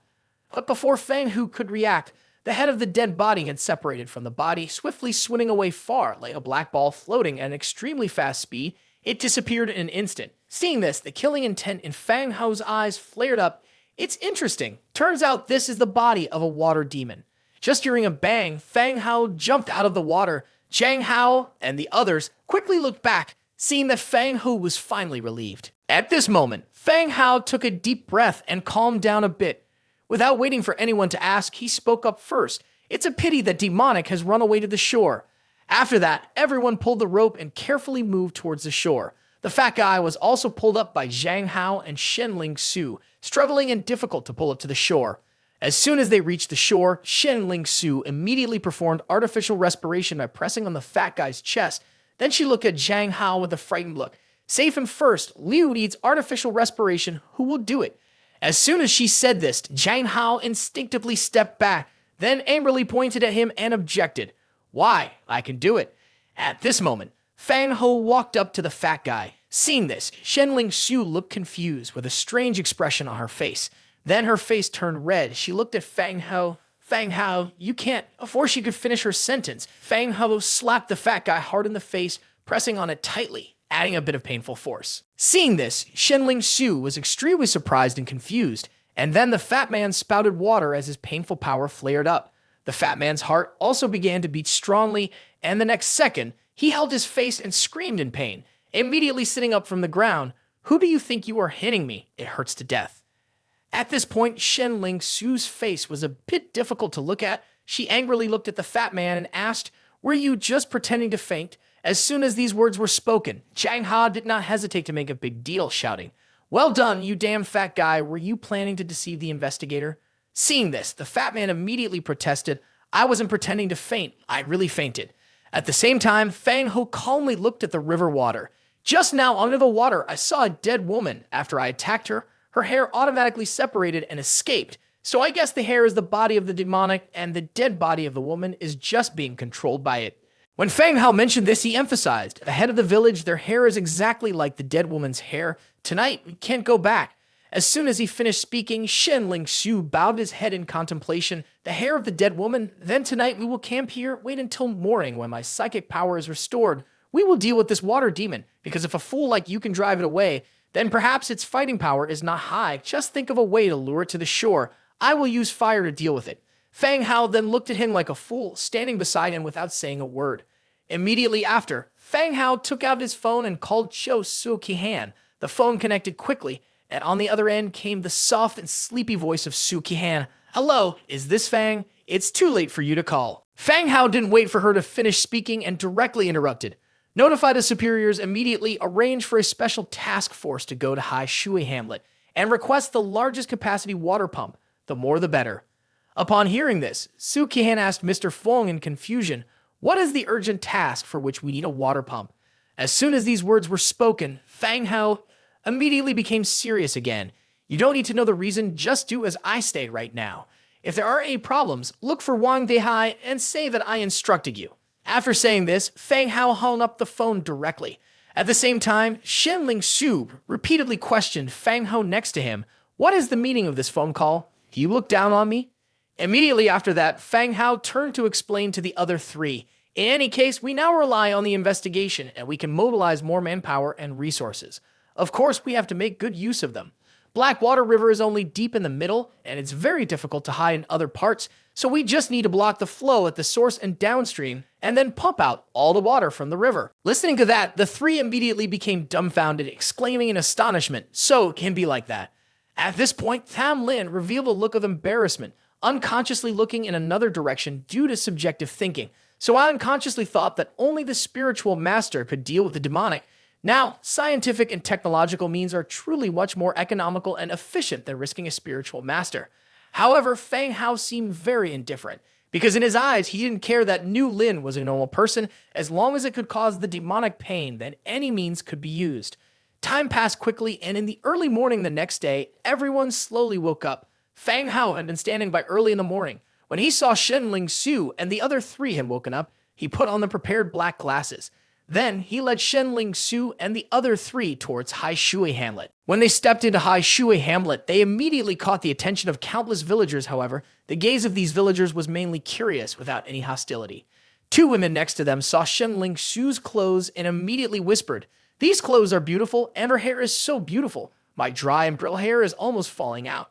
Hearing this, Shenling Su looked helpless and blushed, but the hair of the villagers was black, shiny, and smooth, as if they had grown up eating black sesame seeds. Seeing this scene, Shang Hao and the chubby man were terrified. Their hair looks just like the village heads. Could this whole village be demonic? At the same time, near Blackwater River, a special operations team dressed in combat gear and armed with M416 rifles had tightly surrounded Blackwater River and also set up a perimeter to prevent outsiders from causing damage. Another team inside the perimeter had started working, digging trenches with shovels to prepare for irrigation. They clearly and professionally allocated tasks, with some pulling plastic pipes and others installing water pumps and generators, showing accurate and professional calculations to irrigate the nearby low-lying areas. At this point, Fang Hou and the others had arrived. From a distance, they heard two people arguing with the action team. Only seen two people, one man and one woman, both wearing mountain climbing jackets and backpacks, looking like they were on a trip. At the same time, Fang Hou approached them from behind, taking out his credentials, Investigator, Management Bureau, Fang Hou. Fang Hou's sudden voice startled a male tourist, while the members of the action team immediately changed their expressions and approached. Investigator Fang, Special Action Team 10 reporting. Fang Hou nodded, and as the man and woman approached, as soon as the woman opened her mouth, a harsh and arrogant tone burst out. He is their commander. Why do you rely on? But Fang Hou didn't give her a chance to finish speaking, directly crossing the boundary line and ordering the members to drive them away. The special action team immediately took action, with 2 members going out to escort the couple. The man behaved obediently without any resistance, while a woman pointed at Fang Hou and continuously shouted, "Wait and see. I will file a complaint against you. Do you know who I am? My father is Zhuang Ha." As the couple gradually disappeared from sight, Fang Hou turned to ask the special action team, "Do you have all the necessary equipment?" The team members all replied in unison, "We have everything we need." Satisfied with their answer, Fang Hou began to give them orders. Start pumping the water. Following Fang Hou's command, the sound of machines roaring filled the air. Under the influence of dozens of water pumps, the water level dropped rapidly. Seeing this, Jiang Hao was amazed and exclaimed, "These are truly professional people. Their efficiency is incredible." Fang Hou remained calm. If the hot weapons are not significantly effective against the demonic, then I'm afraid the spiritual master would have nothing else to do. After 3 hours of continuous water pumping, the river water level had dropped, exposing the mud at the bottom of the river. However, even after the water level had dropped, the water demon still did not appear. Suddenly, Jiang Hao stared at a spot in the mud and shouted, "Dead body! There's a dead woman over there." Underneath the mud in the middle of the river, there was a dead woman with her head shaved and half buried. Seeing this, the fat man was extremely shocked. Who could be so cruel to cut someone's face into 4 pieces? At this point, Fang Hou didn't answer, but directly opened the bloodline. Taking advantage of everyone's attention on the dead body and the cover of dark glasses, he used the bloodline to search in the mud. A moment later, with the assistance of the bloodline, Fang Hou quickly discovered the target. At this point, the bloodline's vision stopped at a small frog in the middle of the river, and in that small frog, there were a few strands of black hair. Seeing this, he immediately closed the bloodline, pointed at the small frog and said, "Shenling Shu, use the fire dam to attack that frog." Hearing this, Shenling Shu did not hesitate at all, following Fang Hou's instructions directly. She held out her palm, and a bright purple flame appeared. The surrounding temperature suddenly rose. Right after that, she threw the flame in her hand towards the direction Fang Hou indicated. The flame, now resembling a long dragon, charged straight towards the puddle of water, resulting in a loud explosion. The flames erupted violently, a wave of heat spreading everywhere. The water in the puddle immediately boiled and evaporated, and even the damp mud nearby began to crack. At the same time, a desperate scream suddenly came from the bottom of the puddle. Immediately, a bunch of black burning hair with a pungent smell emerged from the ground and wildly shot into the air. The burning hair was thrown out directly, as strong as a lizard losing its tail. Jiang Hao exclaimed in horror, "The demonic has appeared." Fang Hou remained calm, putting his hands in his pockets and calmly staring at the demon with long hair. At this point, the demon seemed to be provoked, and its hair began to spread quickly, looking like a spider web spreading out. 5 meters, 10 meters, 20 meters, it seemed like it wanted to engulf everyone there. Just then, Shenling Shu intervened, clenching her jaw and saying, "Last night, I was soaked in freezing lake water all night. I have to seek revenge." She raised her hand and condensed strands of fire continuously shooting towards the demon with long hair, but at that moment, the crisp sound of a gun being fired echoed, signaling trouble. Fang Hou instinctively furrowed his brow, feeling that something was not right. Clearly, these trained soldiers know that guns are ineffective against demonic beings, so why are they shooting without orders? While hesitating, Fang Hou calmly glanced at the special operations team, only to see their guns all pointed at Fang Hou and the others. Seeing this, Jiang Hao shouted loudly, Hey, what are you planning to do? Do you want to kill people?" At this moment, Shenling Shu angrily rushed forward. "If you don't want to die, drop your weapons, I warn you." Before she could finish speaking, a member of the special operations team sternly shouted, "Quick, get out of the way, we can't control ourselves anymore." As soon as he finished speaking, everyone in the special operations team crouched, and the sound of gunfire rang out. Bullets shot towards Fang Hou and the others. In the blink of an eye, Fang Hou and the others were shot down. Just now, Fang Hou was shot and killed by the special operations team, the group lying in a pool of blood. However, he quickly retaliated, and as time went on, the story continued to unfold in Hai Shui Ha. At this moment, he looked at the 2 backpack-wearing tourists. The woman was cursing Fang Hou. "Are you their leader? Where do you rely on?" But Fang Hou didn't bother. He looked at the other 2 and sank into thought.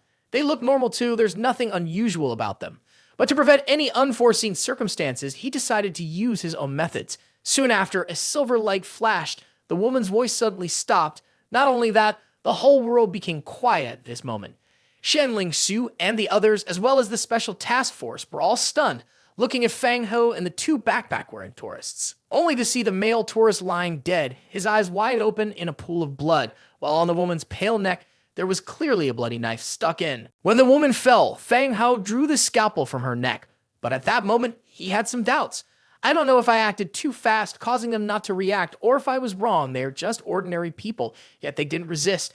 He held the scalpel, looked at the two of them who had fallen, and thought again. But the timing of their appearance is too coincidental. Ordinary people wouldn't have the leisure to travel to such a remote place like this. At that moment, Shenling Su's angry voice broke the silence and his contemplation. Fang Hou, what are you doing? Hearing this, Fang Hou stood up and explained in a hurry. They have a problem. Then he ordered, Special Action Team, immediately disarm all weapons, start pumping water. As soon as these words were spoken, Shenling Su immediately spoke up to stop him.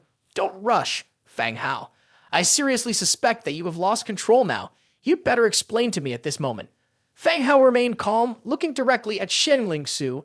If I say there's a problem, then there definitely is a problem. Seeing this, Zhang Hao seemed to understand something and hesitantly spoke up. Who? Have you figured it out? At this point, the members of the Special Operations Team looked at each other. So there's an investigator here, surely. There's no problem at all. After speaking, all the members of the Special Operations Team put down their weapons, and a few hours later, the water level in the central area of the Black Water River dried up again. This time, Fang Hou didn't use the blood bronze to test, but instead pointed directly at a pool of water and ordered Shenling Su to attack it, quickly killing the demon with hair. Shenling Su looked suspiciously at Fang Hou and then started working. She raised her hand and the fire in her hand shot straight towards the puddle he pointed at. Just like before, the hair demon was once again knocked out and rushed towards Shenling Su. Seeing this, Shenling Su was not intimidated.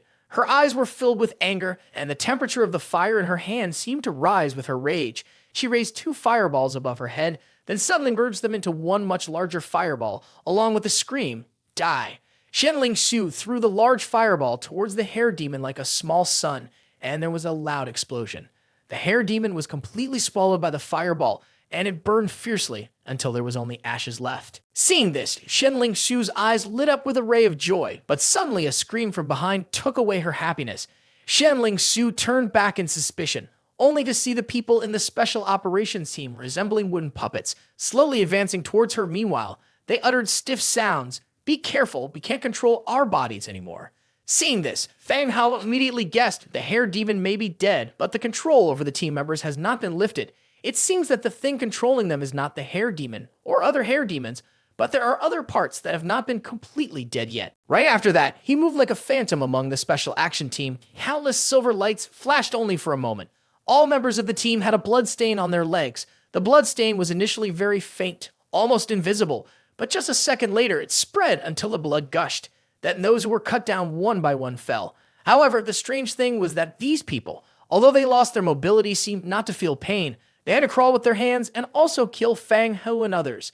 Seeing this, Fang Hou directly used a sword strike to the neck of a member of the Special Action Team. At the same time, he ordered Zhang Hao and others, knock them out, tie them up. Hearing this, Zhang Hao and the fat man immediately rushed forward, running towards the members of the Special Action Team. Just before that, the Special Task Force had been controlled by the hair demon, so they were all tied up by the two of them, and now the fat man and Zhang Hao were panting. Damn, thankfully Hao told them to disarm beforehand, otherwise we would have been shot to pieces. It's true that we should listen to Hao. At the same time, Fang Hou was making a phone call. It's best to arrange for the specialists to thoroughly check all the members participating in this operation. A moment later, after everything was arranged, Fang Hou looked at the unconscious team and thought, why is the Special Task Force still being controlled? Could it be that besides the couple with backpacks and the hair demon in Blackwater River, there are others involved? After thinking for a while, Fang Hou looked calmly at Hai Shui Hamlet and said, let's go back to Hai Shui Hamlet and see what happens. Outside Hai Shui Hamlet, Fang Hou observed the villagers with their dark, sleek hair, lost in thought. Normally, after the demon hair is destroyed, the villagers' hair will return to normal. At this moment, Zhang Hao stood next to him, trembling with fear. The more I look at these villagers, the more scared I become. Shenling Su, behind them, showed disdain. At the same time, the village chief bowed and walked towards Fang Hou. Seeing this, Fang Hou seemed to have made a decision. Faced with the unusual, the best course of action was to kill everything unusual until everything returned to normal. He then walked towards the village chief, calmly looking at his hair. "Village chief, may I ask, how have you taken care of your hair? You're already old, yet your hair is darker than even the younger ones." The village chief appeared surprised, then squinted at Fang Hou. This city boy really knows how to joke. The old man's hair has been white for more than 10 years. As soon as he said this, the corner of Fang Hao's mouth suddenly lifted. On his pale, calm face, a sinister and excited smile appeared, revealing his snow-white teeth. "Abnormality has been confirmed. Feel the pain." As he finished speaking, a silver light flashed, a sharp surgical knife cut through the air, fresh blood immediately sprayed out, and at the same time, the horrifying scream of Shenling Su sounded from a distance. "Stop!" Only the head of the village chief was easily cut off, now slowly slipping to one side. Seeing this, Shenling Su angrily said, "Fang Hou, what do you want to do in the end?" But before she could finish speaking, the anger on her face instantly disappeared, replaced by a look of astonishment. She could see that the village chief's neck was not bleeding, and the wound inside was not blood and flesh, but strands of cut hair, black and shiny. Seeing this, Fang Hou remained calm, but the other three were dumbfounded, their faces incredulous. At that moment, the village chief suddenly flew up into the air around him instantly freezing as if engulfed in a terrifying silence. Meanwhile, the villagers walking on the road and those working in the fields were emitting demonic energy, all beginning to change, the black hair on their heads starting to grow long, like small black snakes twisting and turning. Seeing this, Shenling Su realized that something was wrong. Damn it, all the villagers here are demonic. They can control so many demons like that. At least it must be a level C demon or even level B. The intelligence information was wrong. Everyone be careful. Immediately after that, countless villagers let out horrifying screams and rushed at them like zombies, baring their teeth and glaring as if they wanted to tear them apart. Seeing this, Fang Hou woke up with a start. No wonder there's no demon in Hai Shui Hamlet, because there's no living person in the entire village that they can eat. At this moment, Shenling Su's face was extremely heavy. "I will use fire to open the way, Fang Hou. If I'm not wrong, then your scalpel is the demon's weakness, right? These hair strands are very tough. So right now, only the two of us can deal with them. Liu Ganming, Zhang Hao, stick close to us." Following Shenling Su's orders, she threw two brightly lit fireballs into the midst of the demons. The demonic shields in front immediately exploded. Fang Hou continued to wield his sword, each slash cutting a demon in half, but they only managed to rush a few dozen meters before being surrounded by more and more demons. Soon after, a terrifying scream rang out, "It's the fatty!" Only a few strands of hair wrapped around him, entering his mouth and nose as he tried to cry out for help. "I don't want to die, save me." Before he could finish speaking, Liu Danming rushed over towards Shenling Su. Her spiritual power had completely depleted, no more fire left. Even though she didn't have any spiritual power, she was like a martial arts master who had lost all their inner strength. In just a moment, countless black hairs wrapped around her, just like black snakes, constantly squirming into her mouth and nose. Shortly after, Shenling Su was also caught. At the same time, Zhang Hao was also tightly entwined by numerous thick hairs, forming a large net, and in an instant swallowed Zhang Hao. He frantically cried out for help. "Fang Hou, save me!" But because the hair was getting thicker and thicker, Zhang Hao hadn't finished speaking before he stopped breathing, leaving only Fang Hou. But Fang Hao's failure was only a matter of time. Moreover, with only 5% of his psychic power in terms of endurance, he was not even comparable to Shenling Su, although he still had a trump card. But if he didn't find the mastermind behind it, using a trump card now also meant that it would be impossible to completely resolve this demonic event. In the face of such desperate situation, Fang Hou remained calm as usual, but he did not want to die a miserable death like Shenling Su and others. So when he felt his mental strength about to run out, he immediately raised the scalpel in his hand. "If I commit suicide fast enough, no demon can kill me." He then used the scalpel to stab himself in the forehead, eliminating abnormalities with each stab, and the number of corpses increased. After recovering, this time, Fang Hou decided not to act according to the norm, because investigating the truth is the job of detectives. For abnormalities, he only killed and did not bury. It was only seen that he took out his phone and called Suki Han. Suki Han informed the special operations team to buy all the gasoline at the nearby gas stations, then place it at the village entrance and return to the investigation. After speaking, he hung up the phone directly, while Shenling Su and others immediately looked at him with surprise. Three puzzled faces asked in unison, "Fang Hou, what are you planning to do?" Hearing this, Fang Hou stretched a chilling smile. "We will burn down this village." At that moment, in a secret dense forest near Hai Shui Hamlet, two women had appeared. At this moment, one person was kneeling on the ground as a chair, and the other was kneeling in front of a woman. only to see the couple licking her white calf, while the woman in a long dress murmured angrily, "It's hard work to sew these two puppets in the special task force. Just a little more and we can control them. After killing the spiritual masters, I didn't expect that guy named Fang Hou would directly send them back, and we would have to find another opportunity to intervene. I wonder how long we will have to stay in this deep forest and mountains. It's really frustrating." When it comes to this, she immediately kicked the couple in the face, but they had no reaction. Only a lifeless, soulless look like a piece of wood lying still on the ground. At the same time, the woman in a long dress lifted her dress, widened her legs angrily, and shouted at the couple, "Help me relieve this anger." Upon hearing this, the couple stiffly replied, "Yes, master." Then they crawled in front of the woman, and the couple lifted their heads and began to help the woman in the long dress relieve her anger. At this point, the woman in the long dress, after being relieved, felt as comfortable as the tide coming in, her face joyful as she exclaimed, "Listen, why doesn't Fang Hou immediately go die?"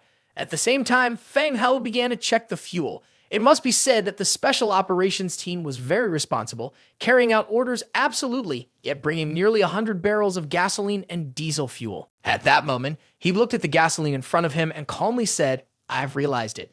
The entire population of Hai Shui Hamlet is now under the influence of the demonic, and there is no one left alive. We need to find the source of this demon in order to address this situation completely." Upon hearing this, Shenling Su and the others were astonished. "If what you're saying is true, then this demon could be at level B. We should report to the investigative bureau and wait for assistance." Fang Hou seemed helpless and stood still without answering. Seeing this, Shenling Su asked with confusion, "What's wrong?" Fang Hou turned to her calmly and said, "I'm asking you, how many spiritual masters are there in the investigation team in total, and how many of them are new?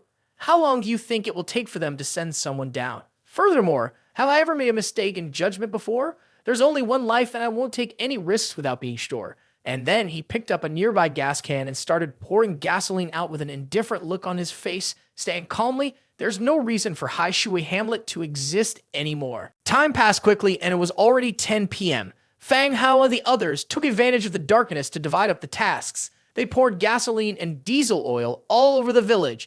After a while, Fang Hou looked at Fang Hou with concern and said, "Hou, we finished pouring the gasoline on our side too."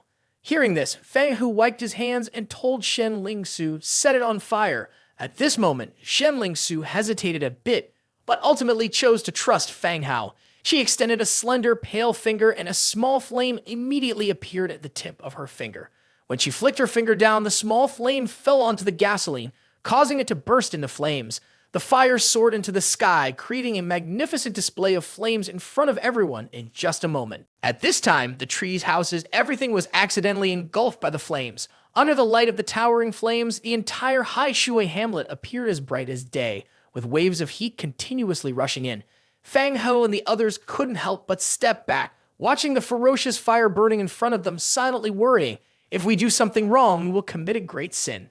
At this point, Bao became a little restless. "You guys find it too quiet? Such a big fire and there's no desperate cries, no one running out." But Fang Hou didn't pay attention to him, calmly watching the fire burning in Hai Shui Hamlet, the flames reflecting in his dark eyes, flickering incessantly, even full of anticipation. "Go, go, it's time to appear." At this point, the entire Hai Shui Hamlet was completely engulfed in flames. Suddenly, a terrifying roar emanated from the ferocious flames with a voice that was extremely penetrating, causing even Zhang Hao and others who were far away to feel a piercing pain in their eardrums. Tai hugged and groaned in pain, while Fang Hou was extremely excited, displaying a sly smile and taking off his sunglasses to reveal gleaming, excited eyes, saying, "Finally, you condescended to appear." Amidst the blazing fire, a woman slowly emerged from the rubble. Her hair grew endlessly, and she spoke in a rage. "Initially, I didn't want to kill you all, but you dared to destroy my home. Therefore, all of you must die." She was thin, with rough skin, wearing a red floral shirt resembling a rural woman. When she appeared, a terrifying gust of demonic air began to spread. In an instant, the sound of roaring waves from the Blackwater River echoed, and a sudden horrific scene appeared. A giant wave, over 10 meters high, as if pulled by some miraculous force, surged from the Blackwater River towards Hai Shui Hamlet, and then quickly crashed down like a giant dragon, rushing towards Hai Shui Hamlet, extinguishing the towering flames in an instant. Seeing this scene, Shenling Su was extremely shocked and hurriedly shouted to Fang Hou and others, "He is not demonic, but a spiritual master at level 2, with the ability to control water. However, It seems that his head is possessed by a demonic entity. All of these demonics are controlled by him. At this point, Fang Hou gradually understood everything. It seems that last night, he was the one who transported us to Blackwater River and then used demonic to control the dead bodies. At the same time, the fierce woman raised her hand to kill them all. According to the woman's voice, more than 100 demonic creatures beside her were roaring and rushing towards Fang Hou and the others. Seeing this, Shenling Su asked anxiously, "Spiritual Master, level 2 plus more than 100 demonic creatures, Fang Hou. Can we win as you said, but where is the chance of winning?" Faced with the attack of over 100 demonic creatures, Fang Hou not only didn't panic, but also smiled coldly. "The chance of winning lies with me." After speaking, Fang Hou began to think because he is a spiritual master. Choosing to resurrect after death to mobilize heavy weapons is the best solution, but that is too boring and tasteless. I will defeat him when he is at his strongest state. Fang Hou continued, using powerful demonic energy to infiltrate the mind, thus achieving my training goal, lighting up more spiritual power, strengthening my own power. Only in this way can I make the demonic creatures around the world suffer. Seeing the demonic creatures getting closer, Fang Hou finally drew his sword, but he did not attack the demonic creatures.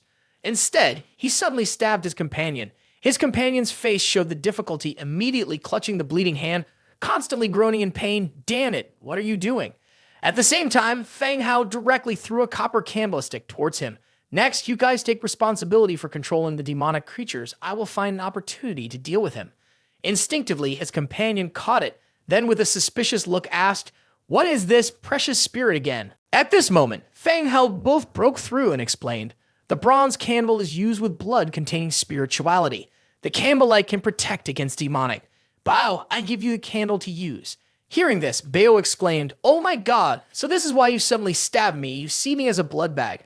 At the same time, he tightly covered the bleeding hand with the candle. When the blood came into contact with the candle seemed to come alive and naturally burst into flames, the light slowly enveloping everyone. At this time, over 100 demonic creatures rushed in front. Bao was so scared that his face was pale and he couldn't even speak. He then held out the candle with his hand, and immediately, the demonic creatures screamed and rushed to the light of the candle. The candlelight seemed like sulfuric acid, crazily corroding the bodies of the demonic creatures. Countless hissing sounds filled the air as their hair began to twist and contort, emitting black smoke. However, at this time, Bao couldn't help but laugh because his face was pale at a speed that the naked eye could see, as if it had been continuously scooped out for 2.5 hours. "Hurry up, I can't bear it anymore. How much further to go?" Hearing this, Zhang Hao immediately tore the palm of his hand, directly grasping the candle tightly. "We're almost there, Bao. Hang in there. I'll help you."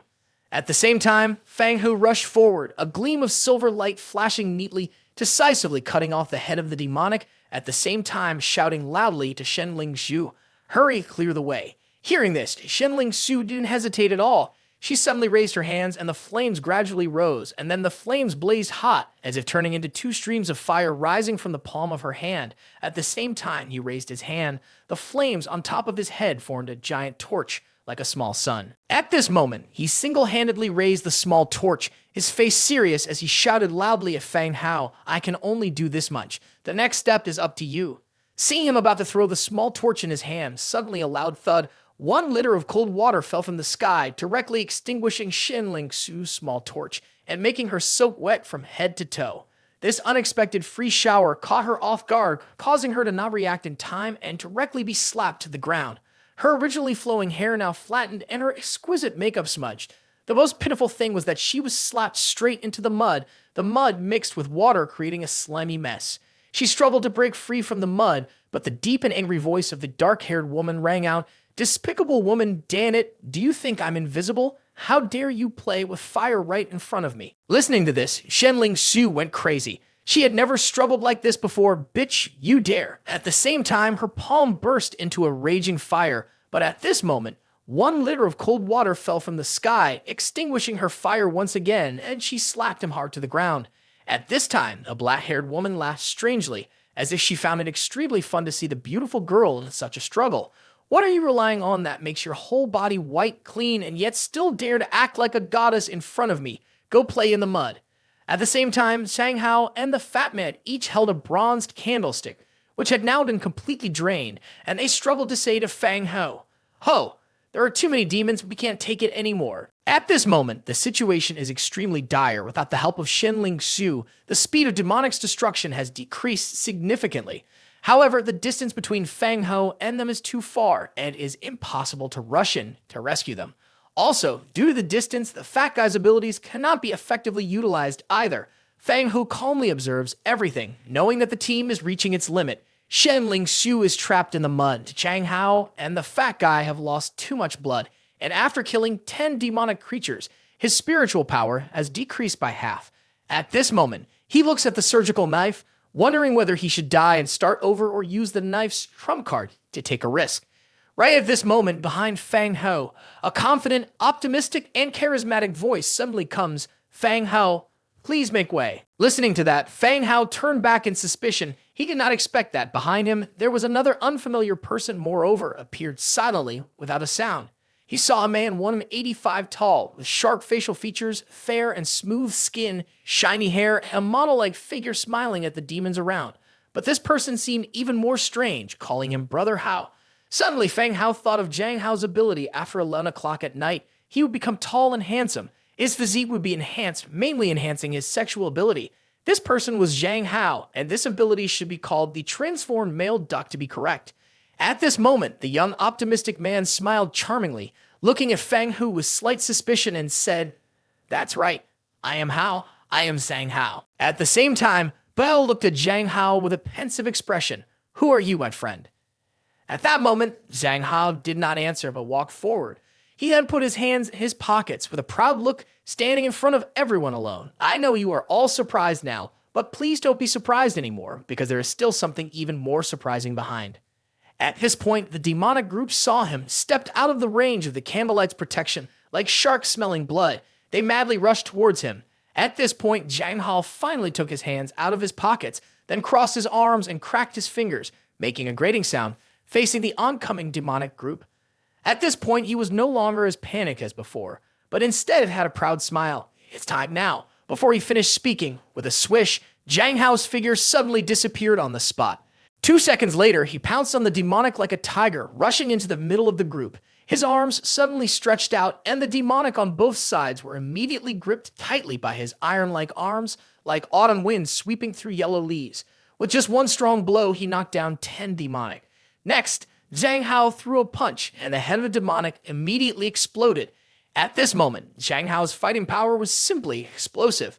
An uppercut was thrown, and the demonic on the tree immediately flew up into the air, bursting like fireworks, turning into countless black threads flying across the sky. At that moment, Zhang Hao easily lifted the demonic up, then used his hands to tear it apart. As Zhang Hao continued to exert force, the demonic suddenly shattered into pieces like a broken guitar string. At this moment, Bao looked at Zhang Hao displaying extraordinary strength. His eyes widened as he whispered to himself, "Zhang Hao's power is too strong." At the same time, Fang Hou gently asked, "How did you see Zhang Hao transform?" Bao nodded, swallowing his saliva. "Well, just now he was weak, scared, leaning on me. But who could have guessed that at 11 o'clock a suddenly bright light appeared on him, and then he seemed to transform into a different person, becoming extremely confident." Suddenly, Fang Hou interrupted him with a hint of doubt. "Transforming to handsome can be explained by ability, but what about the bald, shiny head? Could his ability also create hair gel out of thin air?" Bao explained with an embarrassed face. "Actually, it's not hair gel. I saw him spit into his hand, then directly applied it to his head." As soon as this was said, Zhang Hao, who was fighting in the distance, seemed to have heard some unfavorable words for his image. He turned back, looking a bit embarrassed. The handsome and gallant appearance almost made him fall to the ground. However, he quickly pretended as if nothing had happened, continuing to strike demonic. Only in the next battle, his striking force was clearly a bit heavier with added grace. He continuously overcame obstacles, heading straight towards the woman controlling demonic. When she saw her demonic killed, the woman immediately became angry, her face full of rage, suddenly raising her left hand. Her hair immediately flew in the wind, while the strands of hair torn around Zhang Hao also slowly rose. Quickly, billions of strands of hair under the moonlight turned into a black spider web, as if covering the sky and the earth, fiercely rushing towards Zhang Hao. But at this point, Zhang Hao was not afraid at all, still confidently standing upright. "Do you think this little trick can control me? It seems you still haven't realized the distance between us," he said, and then suddenly exerted force to tear it apart. Under his terrifying force, the black spider web was immediately torn to shreds. However, a sudden surprise happened. The torn hair began to grow back at a speed visible to the naked eye, quickly wrapping around Zhang Hao's hand. Seeing this, Zhang Hao's face immediately stunned. No matter how he tore the hair, the strands bound would always grow back, as if they were endless. Feeling desperate, Zhang Hao was about to show his frustration when he was suddenly slapped in the face. This was truly embarrassing, so he frantically tore at the hair but failed to notice that the broken strands around him were increasing. In the next second, these strands of hair, like mad black snakes, rushed towards Zhang Hao, targeting him. And at that moment, he couldn't avoid them at all. Then, in horror, he shouted, "Ho, save me!" Before he could finish his sentence, there was a swoosh, and a silver light descended from the sky, swiftly cutting the bound hair. Yes, it was Fang Hou who had intervened. What was even more miraculous was that the hair severed by Fang Hou could not regenerate. It turns out that he had used a power of excruciating pain. At the same time, Fang Hou was hastily stabilizing his body, spitting out a few mouthfuls of saliva, trying to adjust his hairstyle, even pretending as if nothing had happened, once again sneering arrogantly. "I didn't expect you to push me this far. You could be proud, but it ends here." Immediately after that, he slightly bent his legs, suddenly exerted force on the ground he was stepping on, leaving deep footprints, and his whole body shot out like a bullet from a gun, quickly rushing towards the woman. The woman, seemingly provoked by his disdainful attitude, immediately let out a cold sneer, suddenly flicking her hair. Her long silver hair swung out in an instant, like a long whip, striking fiercely towards Zhang Hao. Just as it hit his chest, there was a loud crack, and with a desperate cry, Zhang Hao was quickly knocked out, flying into the forest, piercing through countless large trees, leaving a long trail and scattering a large cloud of dust before coming to a stop. I only saw him fly for 2.5 minutes, and then fell into a pile of trees. Obviously, this is the real power of the woman, completely not on the same level as the demonic creatures that Zhang Hao slaughtered. At this moment, the woman stared fiercely at Zhang Hao lying on the ground, showing her hostility. I hate those who pretend. At this moment, a silver light with bone-chilling cold descended from the moon. Instinctively, the woman looked up, only to see Fang Hou descending from the sky, rushing towards her ferociously. At this moment, the moon hung high, as if becoming his backdrop, the clear moonlight and the silver blade reflected in the eyes of the silver-haired woman. Seeing this, he concentrated. The silver hair on his head swayed, like a powerful whip, rushing towards Fang Hou at extreme speed. As expected, Fang Hao's right hand holding the surgical knife was immediately entangled by the silver hair like being tightly clamped by iron, unable to move at all. Without waiting for Fang Hou to react, another strand of gray hair flew out, rushing towards Fang Hao's left hand and wrapping tightly around it. Perhaps from watching 79 episodes of horror movies, Fang Hou used his left hand to hold the surgical knife. At this point, both of his hands were tied and he was suspended in midair. However, Fang Hou remained calm as usual, showing no sign of fear. He only felt that this gray hair was much tougher than when it was black. At this moment, the woman immediately smirked triumphantly, looking at Fang Hou. "Ha ha ha, are you scared now?"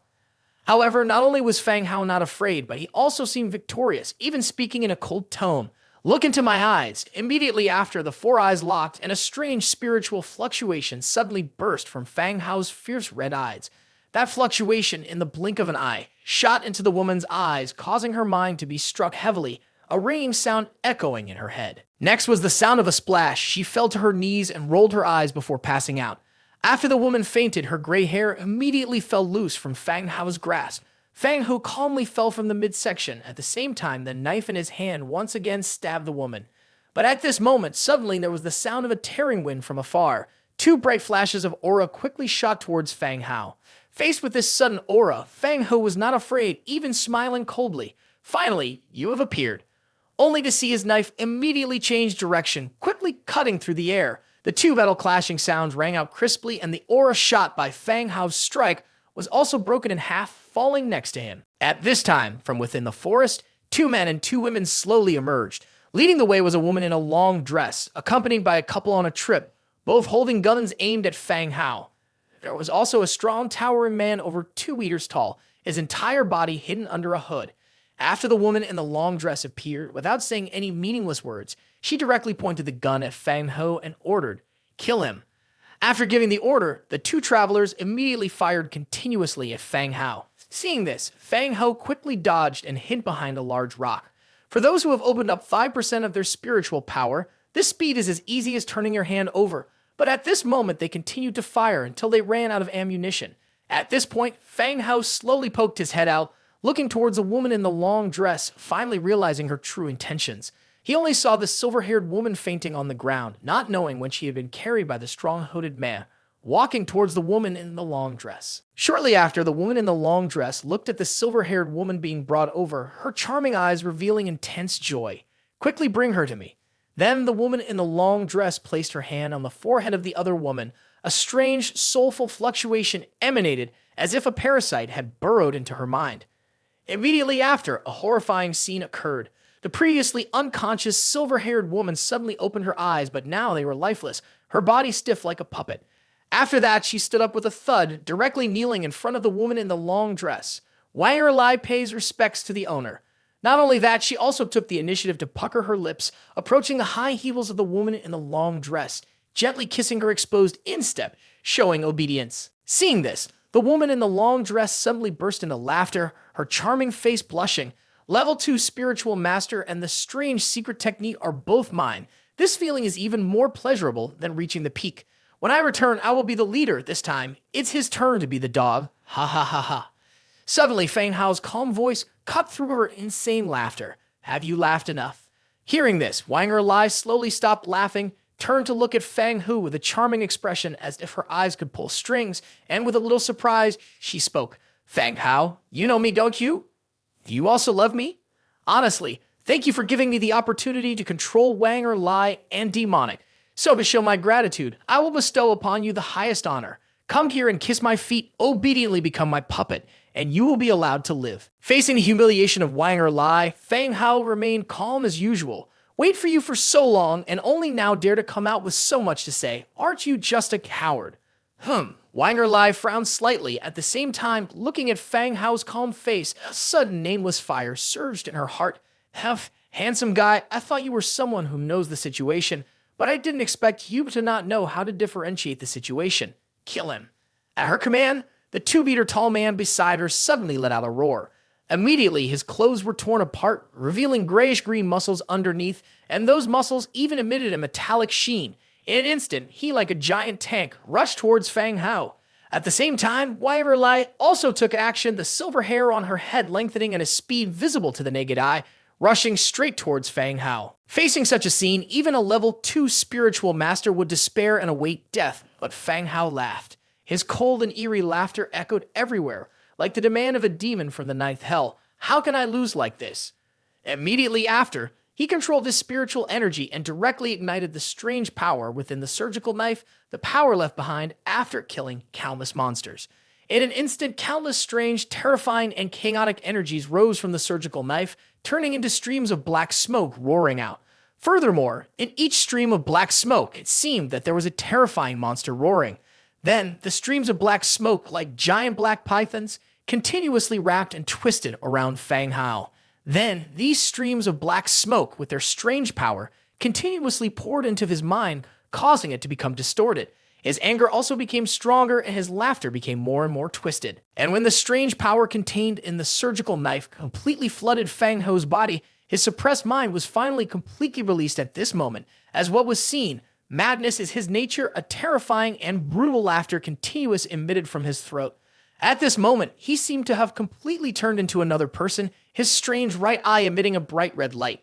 The previous calmness had turned into today's madness. Seeing this scene, Wang Erlai was extremely shocked. He let such a strange and chaotic power invade his body again. This is the rhythm of mutual destruction. A madman. This is a madman. Hurry up. Everything is urging me to kill him.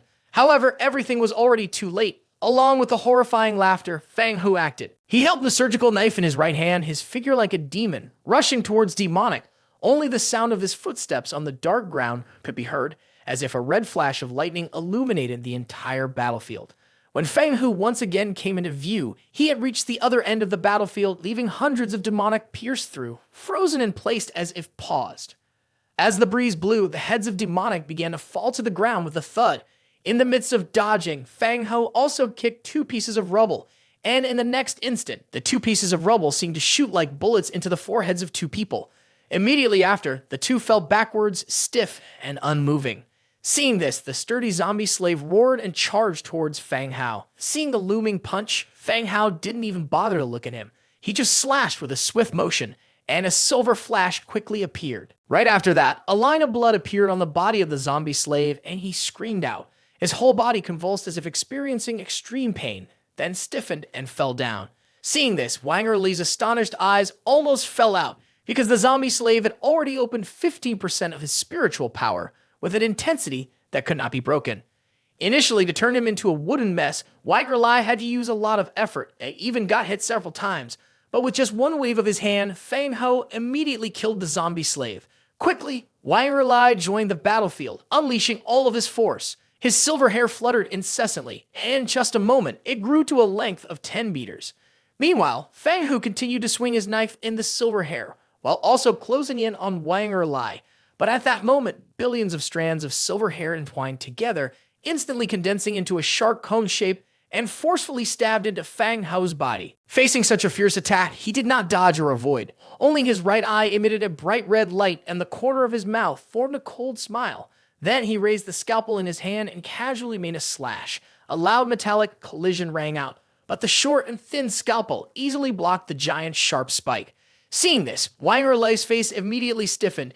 It's impossible. Just a spiritual master with a strange and terrible explosive power like this should have been immediately destroyed. Why hasn't he been destroyed yet? At this moment, Fang Hou acted again. His fierce face strong, he brandished the scalpel and directly cut off the tip of the silver sharp spike. In an instant, the silver hair fell to the ground. Seeing his beloved hair destroyed by him, it seemed that Wang Erli was provoked and continuously brandished the silver sharp spike, attacking Fang Hou from all directions. But instead, it's just getting shorter. At this point, Fang Hou's face lit up with excitement, his right eye emitting a bright red light. It's not stranger than strange, his voice suppressed and changed. Too weak. Everything is too weak. Why can't they let me kill them all? At this moment, he was completely immersed in the scene of slaughter, indulging in the strange pleasure of killing. But in the process of killing the silver-haired woman, he did not hear the screams of pain as he had hoped. So with a cruel expression, he stared at the woman in a long dress, preparing to replace the silver-haired woman who endured the pain. Immediately after, he lifted the hem of the long dress, revealing a row of silver knives tied to the white, soft thigh. These knives were all made of soul steel, though not 100% pure. Each knife contained at least 50% soul steel. In the next instant, the sound of wind and wheels echoed as 10 sharp knives drew beautiful curves under the control of the wood entanglement ability. They twisted and turned towards Fang Hou from different directions. Seeing this, Fang Hou took action. His figure moved like a shadow in the narrow space, a black air swirling around his body, almost turning him into a dark figure, invisible to the naked eye. In an instant, all the knife attacks slid past, all of them hitting the point where Fang Hou had just stepped. At this moment, Fang Hou turned his head slightly to look at Wang Erli, with a hint of disappointment in his voice. Is this all the skill of a spiritual master, second realm? It seems that the 200 spiritual power I spent to acquire it was a waste. After saying that, he moved like a shadow emerging from a crevice, quickly approaching Wang Erli. I only saw his figure constantly flickering in the air, and finally, with a twist of his neck, he arrived in front of Wang Erli. But at this point, he may have felt too bored, so he did not directly kill Wang Erli, but suddenly jumped up and slashed the knife in an inverted manner. The knife immediately emitted a dazzling fluorescent light in an instant, overshadowing the moon. Seeing this, Wang Erli was extremely horrified, raising his hand in vain and screaming loudly, "Don't," but Fang Hou paid no attention. He quickly went behind Wang Erli and then gently slashed his neck. Wang Erli's neck immediately appeared a wound. Then Fang Hou looked coldly at him, eagerly wanting to hear his screams of pain. Immediately after, Wang Erli's head separated from his body collapsed to the ground, but from start to finish, no sound was made. Seeing this, Fang Hou was extremely disappointed. Why didn't he scream? Why wasn't there any cry of pain? At this moment, he seemed to think of something, suddenly turned around, and with his piercing red eyes, he stared at Wang Erli. Wang Erli immediately felt frightened and trembling. Then, Fang Hou's subdued and changing voice rang out, "I understand now, because you turned him into a wooden statue, so I'll let you take his place and endure the pain." Under the cold moonlight, Fang Hou's whole body was wrapped in a dark aura, taking slow and deliberate steps towards Wang Erli. Each of his steps were slow, but each felt like stepping on his own heart. As Fang Hou approached step by step, Wang Erli finally understood, so all this time he was waiting for someone to appear behind him, then capture them in one fell swoop. But what made him doubt was why Fang Hou could absorb such a strange and powerful force and still remain rational, not being deformed. At the same time, Fang Hou was standing in front of Wang Erlai, smiling and staring at him intently. Why don't you run? In the darkness, his tall figure loomed over the moon's shadow, enveloping him. Thin strands of dark energy emanated from him, wrapping around and rising, faintly hearing the cries and struggles of strange creatures. Witnessing this scene, Wang Erlai was extremely frightened, seeing Fang Hou in front of him, showing fear. At your speed, I can't escape. Immediately, Wang Erlai's fair feet knelt on the ground, preparing to use the previous tactic to beg Fang Hou for mercy. Although this man in front of her did not resemble any of the men she had been involved with before, she was not sure whether he would spare her. But now, she could only take the risk. She was sure that no man could reject the submission and weakness of a beautiful woman. Only on her charming face did she overflow with a pitiful fear, red-rimmed eyes, shedding tears like pearls. Please, please don't kill me. Don't worry, I won't kill you. I just want to transfer my pain into your body. Hearing this, Wang Erlai was immediately shocked. Putting the pain into my body, is this a new trend on the internet? If that's the case, then there might be hope. After thinking for a moment, she quickly opened her heart with a pleading look on her face. As long as you don't kill me, you can do anything you want to me. At this point, she raised her head with a captivating and pitiful look on her face with a hint of seduction. Combined with the fact that he was kneeling on the ground, a white and deep groove, it looked very attractive. However, Fang Hou was totally unmoved. On the contrary, when he heard Wang Erlai say that, the excitement in his eyes became more intense and the smile on his mouth became more menacing. It's because of what you said. After saying that, Fang Hou raised the scalpel, and the shadow created by his arm and the scalpel fell on Wang Erlai's face. Seeing this, Wang Erlai's face immediately changed drastically. She realized she had misunderstood. Putting the pain into her body didn't mean what she thought it did. At this moment, the scalpel had touched Wang Erlai's chin, causing her to sweat nervously. She quickly and softly pleaded, "Please don't beg, I know I was wrong. I shouldn't have hurt you. I'm willing to be your sexual slave, just forgive me. I promise to make you feel pleasure like never before. I will do anything to satisfy you." At the same time, Wang Erlai unexpectedly stuck out her tongue and licked Fang Hou's finger, saying, "Don't believe me, you can try it first. If you're not satisfied, you can kill me at any time." She looked at Fang Hou with romantic eyes full of tenderness and seduction. Many men had said that the most seductive thing about her was her eyes. She was confident that Fang Hou would not be an exception. Indeed, under this gaze, Fang Hou's initially fierce face slowly returned to normal, and the dark aura around him gradually disappeared. It turns out that it was Wang Erlai's eyes that reminded him of his small wife at home. At this moment, Fang Hou looked closely into her eyes, and in them there was a peculiar and even entrancing gleam. She even lightly caressed her smooth face and softly said, "These eyes look so much like hers, it's truly striking." Suddenly, Fang Hou uttered a seemingly meaningless sentence, which Wang Erlai keenly sensed. She immediately retorted, "Do they look like his former childhood sweetheart or his wife? No matter how special a man is, he's not exempt." Thinking about this, Wang Erlai felt even more pleased as she believed she had successfully passed the test of death. Carefully feigning innocence, she asked, "Do my eyes resemble someone?" Listening to that, Fang Hou stared into her eyes and said, "Your eyes are exactly like my wife's." Seeing this, Wang Erlai took the opportunity to increase her charm. "Then I can be her replacement. You can do with me all the things you did for her. I can even satisfy you more than she did." However, before she could celebrate, Fang Hou's demeanor suddenly changed. He bowed down in front of Wang Erlai, a terrifying face filled with endless hatred, and in a moment, his crazed voice resounded in his ears. "So, you must die." After saying that, Fang Hou raised the knife and stabbed towards her neck, causing a spray of blood.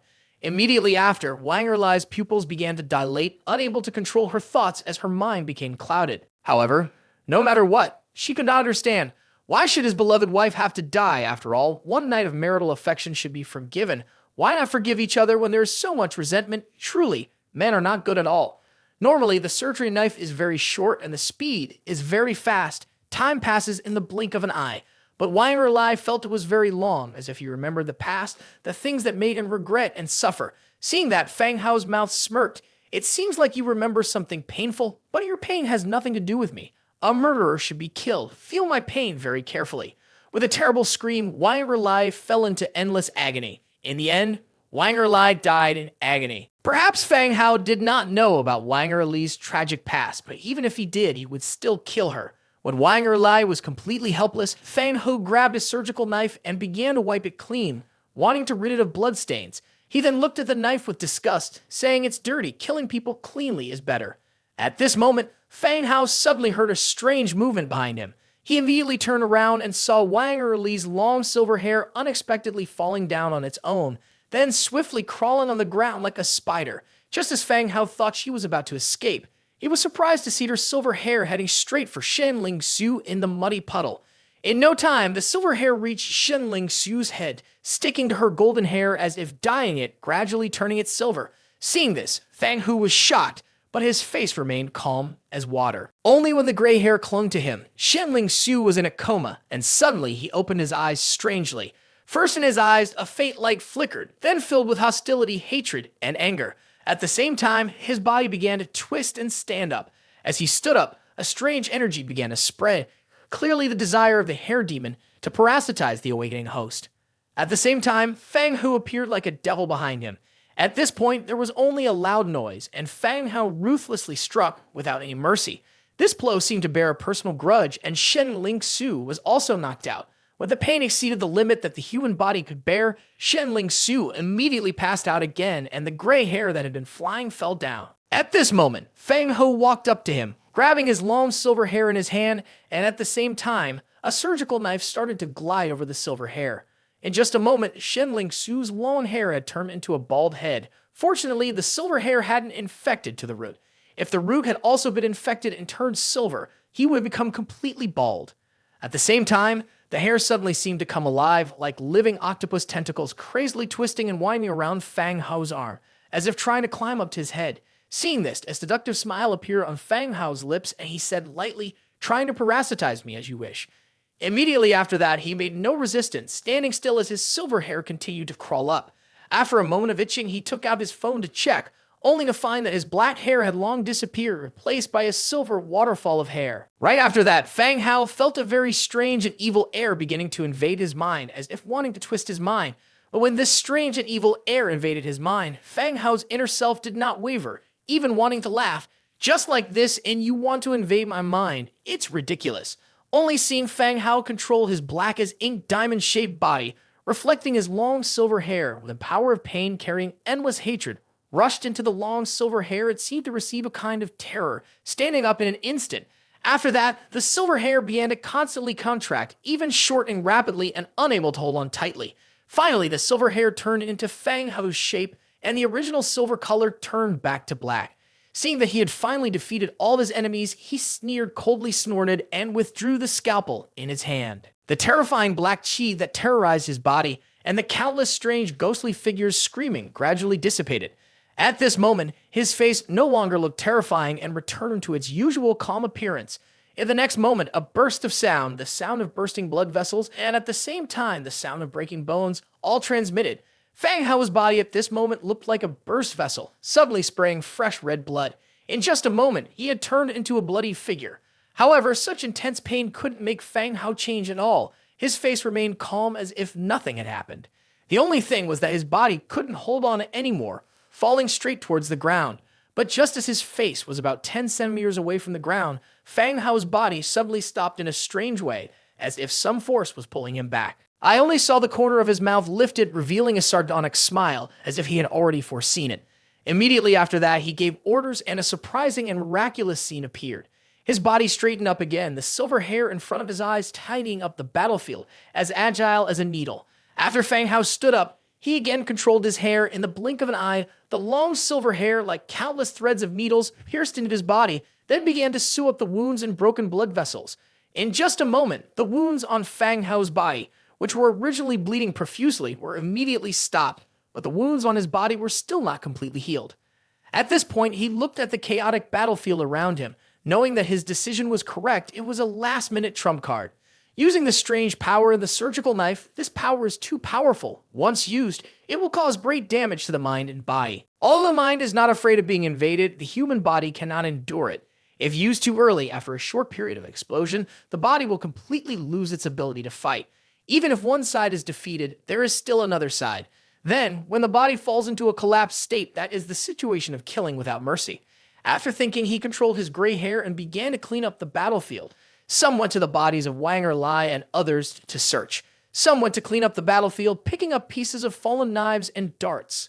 After cleaning up the battlefield, these strands of hair quickly gathered everything into a backpack, not knowing where they came from, then put it on Fang Hou's back. Next, another strand of hair took out a foam and called Suoki Han. Then, Fang Hou calmly said, "The mission is complete. Send someone to Hai Shui Hamlet to pick us up and call for medical staff." After speaking, he hung up the phone. Next, he controlled his body and began to search for Zhang Hao. However, he did not worry about Zhang Hao's injury because with his transformed physique as a prince, he was sure that not even Shen Lingsu could fight back. He had a completely chance to challenge beyond his level, so he was probably not seriously injured by that blow. Quickly, he followed the broken trees in the forest and easily found Zhang Hao. He only saw Fang Hou controlling his silver hair pull the broken trees off his legs. At this point, Zhang Hao had returned to his usual weak appearance. He looked at Fang Hou with teary eyes and said, "Oh, Hao, you're amazing. I knew you would come to save me, but I am truly weak." Before he could finish speaking, Fang Hou immediately interrupted, "Stop talking." Hearing these unfavorable words for the solidarity, honestly, looking at Zhang Hao crying and wiping his nose, he felt the contrast was too great. During the day, he called for help from Mr. Hao, but when night fell, its time had come. Fang Hao truly dared not associate these two with each other.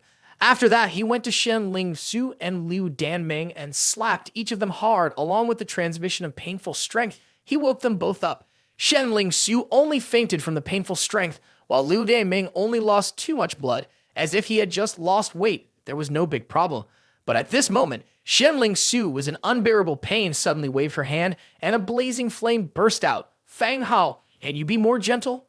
The flames blazed up in an instant, startling Zhang Hao and Liu Danming. Both of them stared at Shen Lingsu, her hair. Hearing that, Shen Lingsu frowned and looked at the two with an unhappy expression. "What about my hair? Isn't it just a little messy?" But when she touched her hair, she found that her long, flowing locks had disappeared. Shen Lingsu was completely terrified as her once soft hair had become as stiff as a man's, feeling like she was touching spikes. Immediately, a loud scream echoed, "My hair." Fang Hou calmly replied, "It's been eaten by the hair demon." Shen Lingsu cried and covered her face, while Liu Danming stepped forward and said firmly, "Lingsu, you are still beautiful without hair. Many people with hair are not as beautiful as you without hair. Besides, not having hair is good, no need to wash it every day."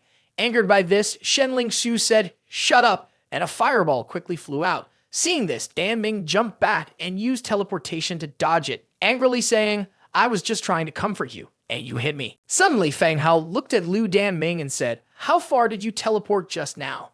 Upon hearing that, Liu Danming was a bit shocked and suddenly stood still. Then, after looking at the distance, he immediately became overjoyed. "I teleported 1 meter just now.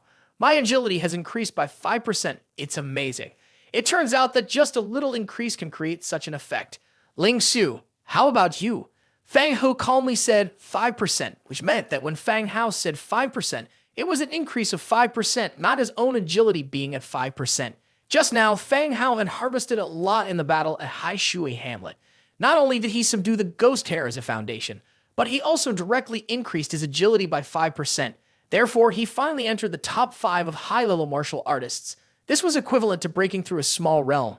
Fang Hao could clearly feel that his body's potential had been more unlocked and his 5 senses had become sharper. At this moment, Fang Hao finally understood why Shen Lingsu always claimed to be a high-level spiritual master on normal days. It turns out that the difference between a new spiritual master and a high-level spiritual master is so great. This difference is not only reflected in physical and sensory abilities, but more importantly, it has a greater reserve of spiritual power to support long-term use. Newcomers to the spiritual realm often have too little spiritual power, and their abilities can only be used a few times before their spiritual power is depleted. Fang Hao has experienced this feeling many times. The contributions of Danming and Zhang Hao have increased his spiritual power by 3 points and 4 points respectively. However, using the strange power and the surgical knife that trapped the evil spirit, both support only increased by 5%.